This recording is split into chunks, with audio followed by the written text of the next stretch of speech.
எங்கள் சர்வ வல்லமையுள்ள ஆண்டவரே, மகிமையின் தேவனே, எங்கள் மத்தியிலே எழுந்தருளியிருக்கிறவரே, எங்கள் மத்தியிலே உலாவுகிறவரே, உடைய மகிமையினால் எங்களை நிரப்பக்கூடியவரே, கர்த்தர் நீர் எங்களோடு கூட பேசுவீராக, இடைபடுவீராக, உடைய வார்த்தைகளை அனுப்புவீராக. ஆண்டவரே, உம்முடைய வார்த்தைகள் எங்களுடைய ஆவி ஆத்மா சரீரத்துக்கு ஆண்டவரே பலனுள்ளதாய் மாறுவதாக. இன்னும் நாங்கள் உம்மை கிட்டி நெருங்கி சேர ஆண்டவரே, எங்கள் ஆவிக்குரிய வாழ்க்கையில இன்னும் நாங்கள் தேர்ச்சி அடைய, வளர்ச்சி அடைய உடைய வார்த்தைகளை அனுப்பும்படி நாங்கள் செபிக்கிறோம். வார்த்தைகள் ஜனங்களுக்குள்ளே கடந்து போகட்டும் ஆண்டவரே, அவர்கள் இருதயங்களுக்குள்ளே ஊடுருவட்டும். நீர் பேசும், நீர் இடைபடும். எங்கள் ஆண்டவர் இயேசு கிறிஸ்துவின் நாமத்தில் பிதாவே, அல்லேலூயா. கொரிந்தியர் நிருபம் 2வது நிருபம் 3ஆம் அதிகாரம் 18வது வசனம் சொல்லுகிறது, நாம் எல்லாரும் திறந்த முகமாய் கர்த்தருடைய மகிமையை கண்ணாடியிலே காண்கிறது போல கண்டு ஆவியாயிருக்கிற கர்த்தரால் அந்த சாயலாக தானே மகிமையின் மேல் மகிமை அடைந்து மறுரூபப்படுகிறோம். இந்த வசனம் உங்களுக்கு படிக்கும் போது புரியுதான்னு பாருங்க. அந்த வசனம் என்ன சொல்லுதுன்னா, நாம் எல்லாரும் திறந்த முகமாய் கர்த்தருடைய மகிமையை கண்ணாடியிலே காண்கிறது போல கண்டு. கண்ணாடியிலே காண்கிறதுனா நம்ம மிரர், நம்மளை பார்க்குற மாதிரி பார்த்து ஆவியாய் இருக்கிற கர்த்தரால் அந்த சாயலைத்தானே மகிமையின் மேல் மகிமை அடைந்து மறுரூபப்படுகிறோம். அதாவது நம்ம பார்க்கக்கூடியதான கண்ணாடியில் இருக்கக்கூடியதான சாயல் நம்முடைய சாயலாக தான் இருக்கும். நம்ம பார்க்குற கண்ணாடியில் எல்லாமே என்னவா இருக்கும்? நம்ம முகம் தானே தெரியும். ஆனால் அந்த கண்ணாடியில் பார்க்கும் பொழுது அவருடைய சாயலை பார்க்கும் பொழுது அவருடைய சாயல் வரணுமா, அதில் மகிமையின் மேல் மகிமை அடைந்து மறுரூபப்பட வேண்டும். அதாவது என்ன சொல்ல வராங்கன்னா, இப்போ நம்ம கண்ணாடியில் பார்த்து பார்த்து நம்மளை சரி பண்ணிப்போம்ல, தலைமுடி இப்படி வாரிப்போம், அப்படி வாரிப்போம், அப்படியே நம்ம எது பர்ஃபெக்ஷன் நினைக்கிறோமோ அந்த பர்ஃபெக்ஷன் வர வரைக்கும் கண்ணாடியை பார்த்து பார்த்து சரி பண்ணிப்போம் இல்லையா? முடிவெட்டுற கடைக்கு போனீங்கன்னா முடிவெட்டி கட்டிட்டு உங்களுக்கு கண்ணாடியை காட்டுவாங்க, பாருங்க சார் எல்லாம் ஓகேவான்னு பாருங்க. சில கடையில் பார்த்தீங்கன்னா பின்னாடி ஒரு கண்ணாடி வச்சு காட்டுவாங்க, பின்னாடி ஓகேவா பாருங்க சார் அப்படின்லாம் சொல்லுவாங்க. அப்போ முன்னாடி பின்னாடி எல்லாம் நம்ம சாட்டிஸ்ஃபை அடையிற வரைக்கும் பார்க்கறது எதை பார்த்து கண்டுபிடிக்கிறோம்னா கண்ணாடியை பார்த்து கண்டுபிடிக்கிறோம். நம்முடைய சாயல், நம்முடைய அந்த இமேஜ் கண்ணாடியில் கரெக்டாக இருந்தால் நம்ம கரெக்டாக இருக்கிறோம்னு அர்த்தம். அதே மாதிரி நம்முடைய இமேஜை பார்க்கும்பொழுது கண்ணாடியில் அவருடைய மகிமை தெரியணும். அந்த மகிமை தெரிஞ்சு எப்படி ஆகணும்னா, ஏன் சாயல் கண்ணாடியில் தெரியக்கூடாது, கர்த்தருடைய சாயல் தெரியணும். அதை பார்க்க நான் தெரியாம இப்போ நான் என்னவா மாறணும்னா மறுரூபப்படுகிறோம். அதாவது கொஞ்சம் கொஞ்சமாக அந்த கண்ணாடியை பார்க்க ஏன் முகம் மறைஞ்சு அவருடைய முகம் அதில் தெரியணும். என்னை பார்த்தா அவர் தெரியணும். என்னை பார்க்கும் பொழுது அவர் எனக்கு தெரிஞ்சா நான் கரெக்டாக ஆகிட்டு இருக்கிறேன்னு அர்த்தம். அதுக்கு என்ன செய்யணும்னா, மகிமையின் மேல் மகிமை அடைந்து மறுரூபமாகணும். அப்போ சாதாரணமாக மறுரூபமாக முடியாது. அவருடைய மகிமையினால தான் நம்ம என்ன செய்ய முடியும்? மறுரூபமாக முடியும். மகிமை என்பது என்ன அப்படின்னா, நம்ம பைபிளில் சில கேஷுவலான வேர்ட்ஸ் எல்லாம் இருக்குது. கர்த்தருடைய மகிமை இறங்கட்டும் அப்படின்னு நம்மெல்லாம் கொஞ்ச நேரம் கையை தட்டி ஆவியில் நிறைஞ்சோன்னா மகிமை இறங்கிருச்சுன்னு நினச்சிக்கிறோம் இல்லையா? மகிமைங்கிறத எதை வச்சு நீங்கள் திருப்தி அடைகிறீங்க? இன்னும் சொல்லப்போனால் அதுதான் திருப்தி அடைதல். எதை வச்சு திருப்தி ஆகிறோம்னா, நம்ம அந்த கை தட்டுறது, நம்ம வேகமாக பாடுறது, இந்த கொட்டடிக்கிறது, அப்புறம் நம்ம நார்மல் ஆகிடுறது. கொஞ்சம் டயர்ட் ஆகிட்டோம்னா நம்மளே மகிமையில் நிரம்பிட்டோம்னு அர்த்தம். அப்படி ஆயிடுறோம். ஆனால் வசனம் அப்படி சொல்லலை. வசனத்தில் அப்படி இல்லை. இன்னும் சொல்ல போனால், அன்னைக்கு அது 120 பேர் மேலே அபிஷேகம் ஊத்துச்சு இல்லையா? அவங்க எல்லாம் அந்நிய பாஷை பேசினாங்கல்ல, அங்கே ட்ரம் அடிச்சாங்கன்னே இல்லை. அவர்கள் எல்லோருமே ஒருமனப்பட்டு கூடி வந்தார்கள் தான் இருக்குதே ஒழிய, இன்ஸ்ட்ருமெண்ட் வாசிச்சாங்களா இல்லையான்னு தெரியாது. ஆனால் வாசிச்சாங்கன்னு இல்லை அந்த இடத்துல, அவ்வளோதான். அப்போ ஒவ்வொரு வாட்டியும் அவங்க இன்ஸ்ட்ருமெண்ட்ல வாசிச்சு கொட்டடிச்சு தான் மகிமை இறங்கச்சானா அப்படியும் இல்லை. இப்போ நீங்கள் சிறைச்சாலையில் கட்டி போட்டாங்க, பவுலும் சீலாவையும் கட்டி போட்டாங்க, நம்ம எல்லாருக்கும் தெரியும். தொழுமரத்தில் கையை கட்டி போட்டான், காலை கட்டி போட்டான். இப்போ அடிக்கிறாங்க, அடிச்சு போட்டாங்க. அந்த நேரத்தில் அவங்க கர்த்தரை துதித்து பாடினார்கள்னு இருக்கு. அவனுக்கு என்ன இன்ஸ்ட்ருமெண்ட் இருந்திருக்கும்? ஒரு இன்ஸ்ட்ருமெண்ட்டும் கிடையாது. ஆனால் வசனம் சொல்லுது, சிறைச்சாலையின் கதவுகள் திறந்தன, அசைஞ்சிச்சு அந்த இடமே. அப்போ அப்படிப்பட்டதான ஒரு ரிவைவல், அதுக்கு பேர் தான் ரிவைவல். அப்படி ஒரு காரியம் நடக்குது. அதுக்கு இன்ஸ்ட்ருமெண்ட் தேவைப்படலை. நான் இன்ஸ்ட்ருமெண்ட் வேணான்ற இடத்துக்கு வரல. இன்ஸ்ட்ருமெண்ட் இருந்தாலும் இல்லாவிட்டாலும் மகிமை என்பது வேறு. அது என்னன்னு கேட்டீங்கன்னா, அந்த வெளியே நீங்க ஒரு ஃபுல்ஃபில்மெண்ட்னு ஒன்று நினைக்கிறீங்க இல்லையா? அது அல்ல. மகிமையின் மேல் மகிமை அடைந்து மறுரூபப்படுகிறோம். எந்த மறுரூபப்படுறோம்? கிறிஸ்துவின் ரூபத்திற்கு நாம் மறுரூபப்படுகிறோம். அவருடைய சாயலுக்கு நம்ம என்னவாய் மாறுகிறோம்? மறுரூபப்படுகிறோம். அந்த மறுரூபப்படுறத நம்ம எப்படி பார்க்க முடியும்னு கேட்டீங்கன்னா, எப்படி கண்ணாடியில பார்த்தா என் முகம் தெரியுதோ அதே மாதிரி என்ன பார்த்தா கிறிஸ்து தெரியணும். கிறிஸ்து தெரிந்தால் நான் மறுரூபப்படுகிறேன் என்று அர்த்தம். பொதுவாக நாம எல்லாருமே நம்மளை காட்டுறது தான் நம்ம ரொம்ப விருப்பப்படுவோம் இல்லையா? நம்மளை காட்டுறதா நம்ம என்ன நினைக்கிறோம்? ஆசைப்படுறோம். அதுல நமக்கு என்ன ஒரு சந்தோஷம் வருது, என்ன மாதிரியே என் பிள்ளை இருக்குதுங்கிறதுல என்ன இருக்குது, ஒரு சந்தோஷம் வருது. இது போக போக படிப்படியா மாற மாற மாற சுபாவங்கள் அதே மாதிரி வருது, உள்ளுக்குள்ள இருக்கிற சுபாவங்கள் அதே மாதிரி வருது, அப்புறம் சாப்பிட்ற சுபாவம் வருது, கோபம் வருது, எல்லாமே வருது. அப்ப நம்ம ஒரு இடத்துல போகும்போது அப்படியே நம்முடைய சாயல் நம்ம பிள்ளையா இருக்கும்போது நமக்கு ஒரு சந்தோஷம் வருகிறது இல்லையா? ஆனா ஆண்டவர் என்ன சொல்றாரு, நீ ஒரு காலகட்டத்தில் வரைக்கும் உன்னுடைய சாயல்ல உன் பிள்ளை இருக்கிறது உனக்கு சந்தோஷம் தான், உண்மைதான், அதுல எந்த மாற்று கருத்தும் இல்லை. ஆண்டவர் ஆதாமை படைக்கும் போது என்ன படைச்சாரு, தேவ சாயலாகவும் தேவ ரூபத்தின்படியும் படைச்சார். ஆனா ஆதாமுக்கு பிள்ளை பிறந்தபோது எப்படி பிறந்துச்சான், ஆதாம் தன் சாயலாய் ஒரு குமாரனை பெற்று, அப்படித்தானே இருக்குது. இப்ப தேவ சாயலாய் இல்ல, இப்ப என்ன சாயலாய், ஆதாமுடைய சாயல்ல ஒரு குமாரனை பெற்று அப்படின்னு வசனம் சொல்லுது. அப்ப நமக்கு இந்த சாயல் வரதுல ஒரு சந்தோஷம் இருக்குல்ல. ஆனா ஆண்டவர் என்ன சொல்றாரு, இந்த சாயல், உன்னை பார்த்தா உங்க அப்பா தெரிகிறாரு, உன்னை பார்த்தா உங்க அம்மா தெரியுறாங்க, உன்னை பார்த்தா உங்க தாத்தா தெரிகிறாரு, இது போய் ஒரு நாள் உன்னை பார்த்தால் கிறிஸ்து தெரிய வேண்டும். நான் இதுலயே இன்னும் திருப்தி ஆகிறேன், இது இருக்கணும்னு நினைக்கிறேன், என் பிள்ளை என்ன மாதிரியே இருக்கணும்னு நான் நினைக்கிறேன். ஆண்டவர் சொல்றாரு, இல்ல உன்ன மாதிரி உன் பிள்ளை இருக்கக்கூடாது, என்ன மாதிரி இருக்கணுங்கிறார். நீயும் என்ன மாதிரி இருக்கணும், அப்போ உன் பிள்ளையும் என்ன மாதிரி இருக்கணும். அப்ப இது ஆகிறதுங்கிறது ஏதோ ஒரு நாள் ப்ராசஸ் இல்ல, ஒரே நாள்ல மறுரூபமாக மாட்டோம். வசனம் சொல்லுது, ஒரு இமைப்பொழுதிலே ஒரு நிமிஷத்துல நான் மறுரூபமாக்கப்படுவோம் அப்படின்னு நாம என்ன நினைச்சுக்கிறோம், நம்ம இப்படியே இருந்துகிட்டே இருப்போம், ஒரு நாள் ஆண்டவர் வரும்போது நம்ம என்னவாயிடுவோம், அப்படியே மேஜிக்ல டக்குன்னு மாறி மறுரூபம் ஆயிரும். அப்படி ஆக மாட்டோம். இந்த வசனம் என்ன சொல்லுது, இப்ப நீங்க வாசிச்ச வசனம் 2 கொரிந்தியர் 3:18 என்ன சொல்லுது, நாம் எல்லாரும், அந்த வசனம் அப்படியே சொல்லுது பாருங்க, மகிமையின் மேல் மகிமை அடைந்து மறுரூபப்படுகிறோம். இது ஒரு ப்ராசஸ், ஒரு நாள்ல நடக்கிற விஷயம் கிடையாது, இமிடியேட்டா ஒரே நாள்ல மாறிடாது. அது ஒரு ப்ராசஸ். எப்படி குழந்தை பிறந்து தகப்பன் சாயலோ தாயின் சாயலோ வர்றதுக்கு சில வாரங்கள், சில மாதங்கள், சில வருஷங்கள் பிடிக்கிறதோ, அதே மாதிரி கிறிஸ்துவின் சாயலை நான் அடைவதற்கு சில நாட்கள் ஆகிறது, சில வருஷங்கள் ஆகிறது, அல்லது சில காலங்கள் பிடிக்கிறது. எப்படி வருது, நான் மறுரூபப்படணும், மறுரூபப்படுகிறோம். அதுக்கு என்ன வழிங்க, மறுரூபப்படுறதுக்கு என்ன வழி அப்படின்னு கேட்டா வசனம் சொல்லுது, மகிமையின் மேல் மகிமை அடைந்து. அப்ப இந்த மகிமை அப்படின்ற ஒரு ப்ராசஸ் நடுவுல போகுது, குளோரினஸ் அப்படின்னு ஒன்று இருக்குது. இதை நாம எப்படி புரிஞ்சுக்கிறோம், அதுதான் சொன்னேன். இது மறுரூபம் ஆகிறதுக்கு இதுதான் வழி, இதுதான் ப்ராசஸ். ஆனா இந்த ப்ராசஸை நான் எப்படி புரிஞ்சுக்கிறேன், ஏதோ ஒரு ஆராதனை நேரத்துல ஒரு 10 நிமிஷம் 15 நிமிஷம் நான் ஆவியில நிறையிறது, கை தட்டுறது, அந்நிய பாஷை பேசுறது தான் மகிமையில நிறையிறதுன்னு நினைச்சுக்கிறேன். அப்படி நினைச்சுக்கிட்டு நான் திருப்தியும் அடைந்து விடுகிறேன். ஆனால் சபைக்கு 10 வருஷம் ஆகுது, சபைக்கு 20 வருஷம் ஆகுது, 15 வருஷம் சர்ச்சுக்குள்ள இருந்திருக்கீங்கல்ல, அப்ப அந்த 15 வருஷத்துக்கான ப்ராசஸ் என்ன நடந்திருக்கு, ஒரு மாற்றமும் இல்ல. சபைக்குள்ள வரும்போது எப்படி இருந்தீங்களோ அப்படிதான் இருக்க. இன்னும் சொல்ல போனா இப்ப நீங்க கொஞ்சம் கெட்டவங்களா மாறி இருக்கீங்க. எப்படி கெட்டவங்களா மாறி இருக்கோம், நான் யார் தெரியுமில்ல, சர்ச்சு ஆரம்பத்துல இருந்திருக்கேன். அதாவது நான் எவ்வளவு சபையில் இருந்திருக்கிறேனோ அவ்வளவு கிறிஸ்துவை போல மாறி இருக்க வேண்டும். இத்தனை வருஷம் உபதேசம் கேட்டிருக்கிறீங்க, இத்தனை வருஷம் செய்தி கேட்டிருக்கிறீங்க, இத்தனை கன்வென்ஷன்ஸ் உட்கார்ந்து இருக்கிறீங்க, சபைக்கு வர போறீங்க, வார வாரம் வரீங்க, வார வாரம் 3 ஆராதனை நடக்குது. ஆராதனையினுடைய முடிவிலே நீங்கள் என்ன மறுரூபமானீர்கள், மகிமையிலே வந்துட்டு போறீங்களா, ஒரு ப்ராசஸ் நடந்திருக்குது இல்ல, அந்த ப்ராசஸ்ல என்ன சேஞ்சஸ் நடந்துச்சு, அதுதான் இன்னைக்கு கேள்வி. இப்போ மோசே இந்த வசனம் மகிமைங்கிற வேர்ட் வரும்போது மோசேக்கு தான் நமக்கு ஃபர்ஸ்ட் ப்ரிஃபரன்ஸ். ஏன்னா அவர் தான் கேட்கிறாரு, நான் உம்முடைய மகிமையை காண வேண்டும் கேட்கிறார். யாத்ராகமத்தின் புஸ்தகத்துல 33ஆம் அதிகாரத்துல அந்த வசனம் வாசிங்க பாப்போம், 18வது வசனம் வாசிங்க.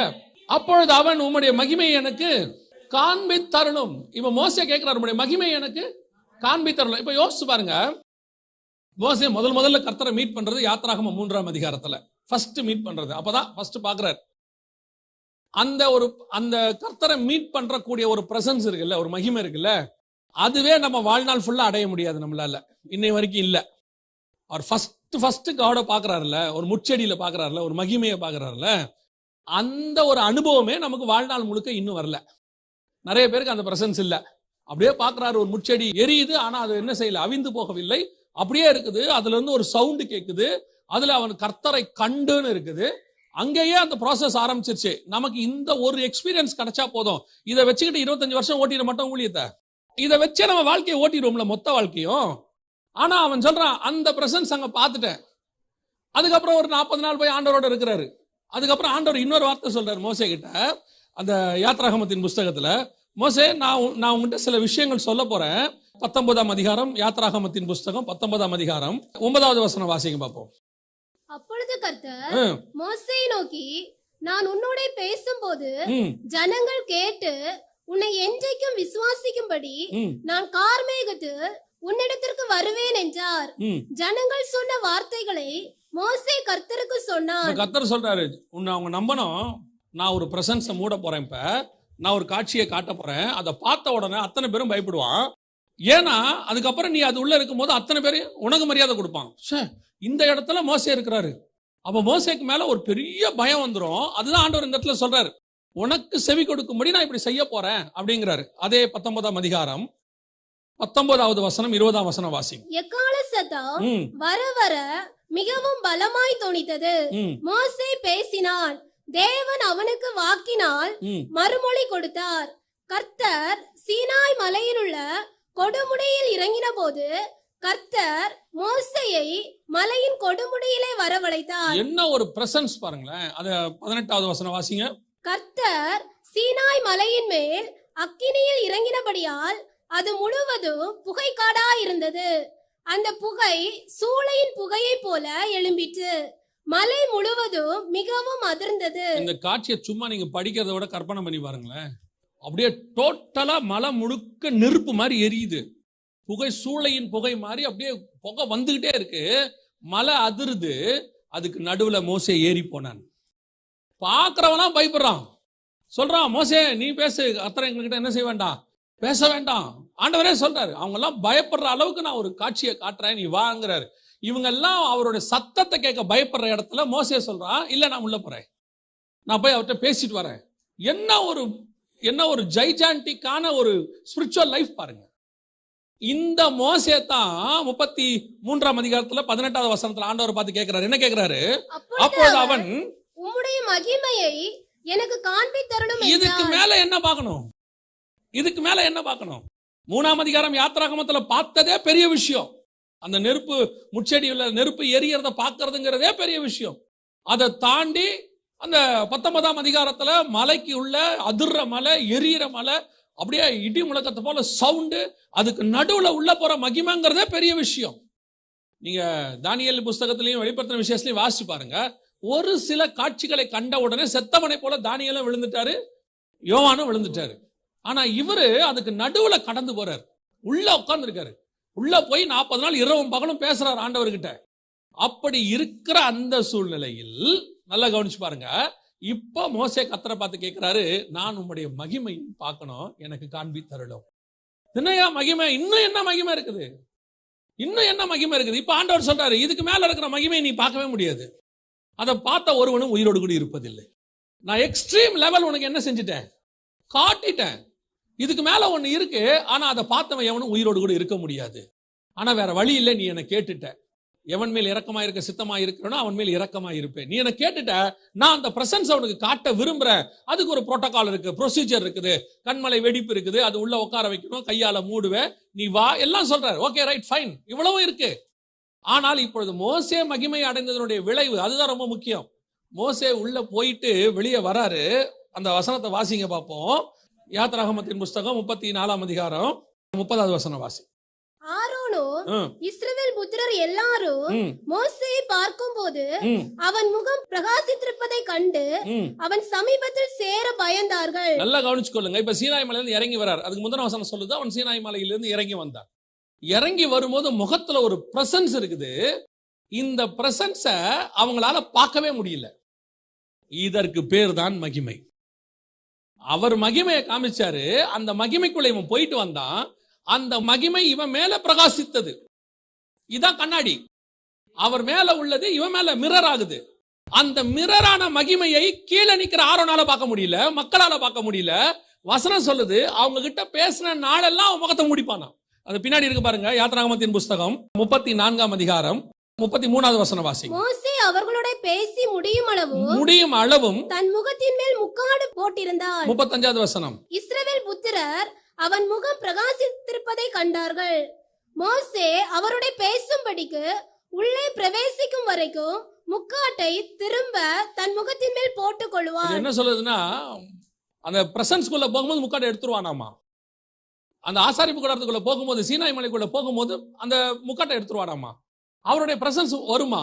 ஆனா வெளியே வரும்போது முக்காடு போட்டுப்பானா. ஏன்னா இவங்களால அவனை பார்க்க முடியாது. அந்த பிரசன்ஸ் இவங்க மேல மிரர் ஆகுது. அவருடைய மகிமை இவன் மேல் வீசுகிறது. இதுதான் மகிமையின் மேல் மகிமை அடைகிற சுபாவம். கொஞ்சம் கொஞ்சமா ஆகி ஒரு நாள் மோசேயை பார்க்க முடியல, மகிமை மட்டும் தெரியுது. ஆனா என்ன ஆச்சரியம்னா, இந்த விஷயம் மோசேக்கு தெரியலன்னு இருக்கு. இங்க பாருங்க, அதே 34ஆம் அதிகாரத்துல 29வது வசனத்தை வாசிங்க. மோசே சாட்சி பலகைகள் இரண்டையும் தன் கையில் எடுத்துக்கொண்டு சீனாய் மலையிலிருந்து இறங்குகிற போது தன்னோட அவர் பேசினதினாலே தன் முகம் பிரகாசித்திருப்பதை அவன் அறியாதிருந்தான். இதுதான் பிரகாசத்தினுடைய இம்பார்ட்டன்ஸ். எனக்கு தெரியல, அவருடைய மகிமை என் மேல இருக்கிறது எனக்கு தெரியல. ஆனா என்னை சுத்தி இருக்கிற அத்தனை பேருக்கும் தெரியுது. அத்தனை பேரும் என் முகத்தை பார்க்க முடியாம இருக்கிறாங்க. ஆனால் அந்த முகத்தை நான் அவரோடு கூட இருக்கும் பொழுது அது என் மேல் பிரகாசித்தது. நான் அங்கிருந்து வாங்கிட்டு வரேன், அந்த பிரசன்ஸ் என் மேல வருது. நான் எந்த மகிமையை பார்த்தேன்? முச்செடி மகிமையை பார்த்தேன், மலை மேல உள்ள மகிமையை பார்த்தேன். இப்ப நான் எந்த மகிமையை பார்த்திருக்கேன் தெரியுமா? யாருமே பார்க்க கூடாத மகிமையை பார்க்கிறேன். பார்க்கும்பொழுது என் முகம் மறுரூபமாகிறது. என் முகத்தை யாருமே பார்க்க முடியாத அளவுக்கு என் முகத்தில் ஒரு பிரகாசம் வந்து விட்டது. இதுதான் மகிமையின் மேல் மகிமை அடைந்து மறுரூபப்படுகிறோம் என்பதற்கான அந்த வசனத்தினுடைய அடிப்படை. இன்னைக்கு நம்முடைய ஸ்பிரிச்சுவாலிட்டி அந்த இடத்துல இருக்குதா? அப்படி ஒரு ஸ்பிரிச்சுவல் லைஃப் நாம வாழ்றோமா? நான் வாரத்துக்கு ஒரு நாள் சர்ச்சில் வந்து 2 மணி நேரம் உட்காந்துட்டு போயிட்டா என்னுடைய ஆவிக்குரிய கடமை முடிஞ்சிருச்சுன்னு நினைக்கிறோம். ஆனால் நான் கிறிஸ்து வரும்போது மறுரூபமாக்கப்பட்டு 1 தெசலோனிக்கர் 4:16-17 சொல்லுது, மறுரூபமாக்கப்பட்டு நான் அவரோடு கூட இருக்கணும். என்றென்றைக்கும் அவரோடு கூட இருக்க போகிறேன். அப்படி என்றென்றைக்கும் அவரோடு கூட இருக்க வேண்டிய நான் அந்த ப்ராசஸை ஸ்டார்ட் பண்ணிட்டேனா? இன்னும் தெரிஞ்சுக்கொள்ளுங்க, கிறிஸ்துவின் சாயலுக்கு மறுரூபம் ஆகாமல் நீங்கள் பரலோக ராஜ்யத்தில் பிரவேசிக்க முடியாது. விசா இல்லாம எப்படி இங்க வர முடியாதோ அதே மாதிரிதான் அவருடைய விசா என்னன்னா, அவர் இப்ப நீங்க பாக்குறீங்க நிறைய ஏர்போர்ட்ல வச்சிருக்காங்க, பாத்திருக்கீங்களா? கைரேகை வச்சா தான் உள்ள வர முடியுது. சில இடத்துல போனா ஃபேஸ் ரெகக்னிஷன் சிஸ்டம் வச்சிருக்கான், அப்பதான் உள்ள வர்றது. அதே மாதிரி தான் பரலோகத்துக்குள்ள நுழையணும்னு சொன்னா நம்முடைய ஃபேஸ் ரெகக்னிஷன் சிஸ்டம் ஒன்று இருக்குது. இதுல கிறிஸ்துவின் சாயல் தெரியணும். ஏன்னா பரலோகத்தில் இருக்கிற எல்லாம் அவர் சாயலில் படைக்கப்பட்டிருக்கிறது. சகலமும் அவராலே அவருக்காக உண்டாக்கப்பட்டிருக்கிறது. நல்லா தெரிஞ்சுக்கொள்ளுங்க, பூமிக்குரிய சாயலில் படைக்கப்பட்ட நீங்களும் நானும் மறுரூபமாகி கிறிஸ்துவின் சாயலுக்கு ஒப்பாய் மாறினால் தான் அங்கே பிரவேசிக்க முடியும். அப்படிதான் பைபிள் சொல்லுது. இயேசுநாதரா உள்ள போல, இயேசுநாதரா என்ன செய்யல? மறுரூபம் ஆகி தான் உள்ள போயிருக்கிறாரு. அப்படிதானே சொல்லுது. அவர் உயிர் தெழுந்த பிறகு என்ன ஆயிட்டாரு? மறுரூபம் ஆகிட்டாரு. அப்ப இனி நாங்கள் கிறிஸ்துவையே மாம்சத்தின்படி அறியோம். அப்ப நான் எப்படி இருந்தா உள்ள போக முடியும்? அப்ப நான் மகிமையின் மேல் மகிமை அடைகிற ப்ராசஸ் ஸ்டார்ட் பண்ணிட்டேனா? ஏன்னா இந்த மகிமையின் மேல் மகிமை அடைய அடைய அடைய அடைய நான் ஒரு நாள் கிறிஸ்துவின் சாயலுக்கு ஒப்பாய் மாறிடுவேன். என் மேல ஒரு மகிமையின் பிரகாசம் வீசும். அவங்களுக்கு பிரகாசிக்குது.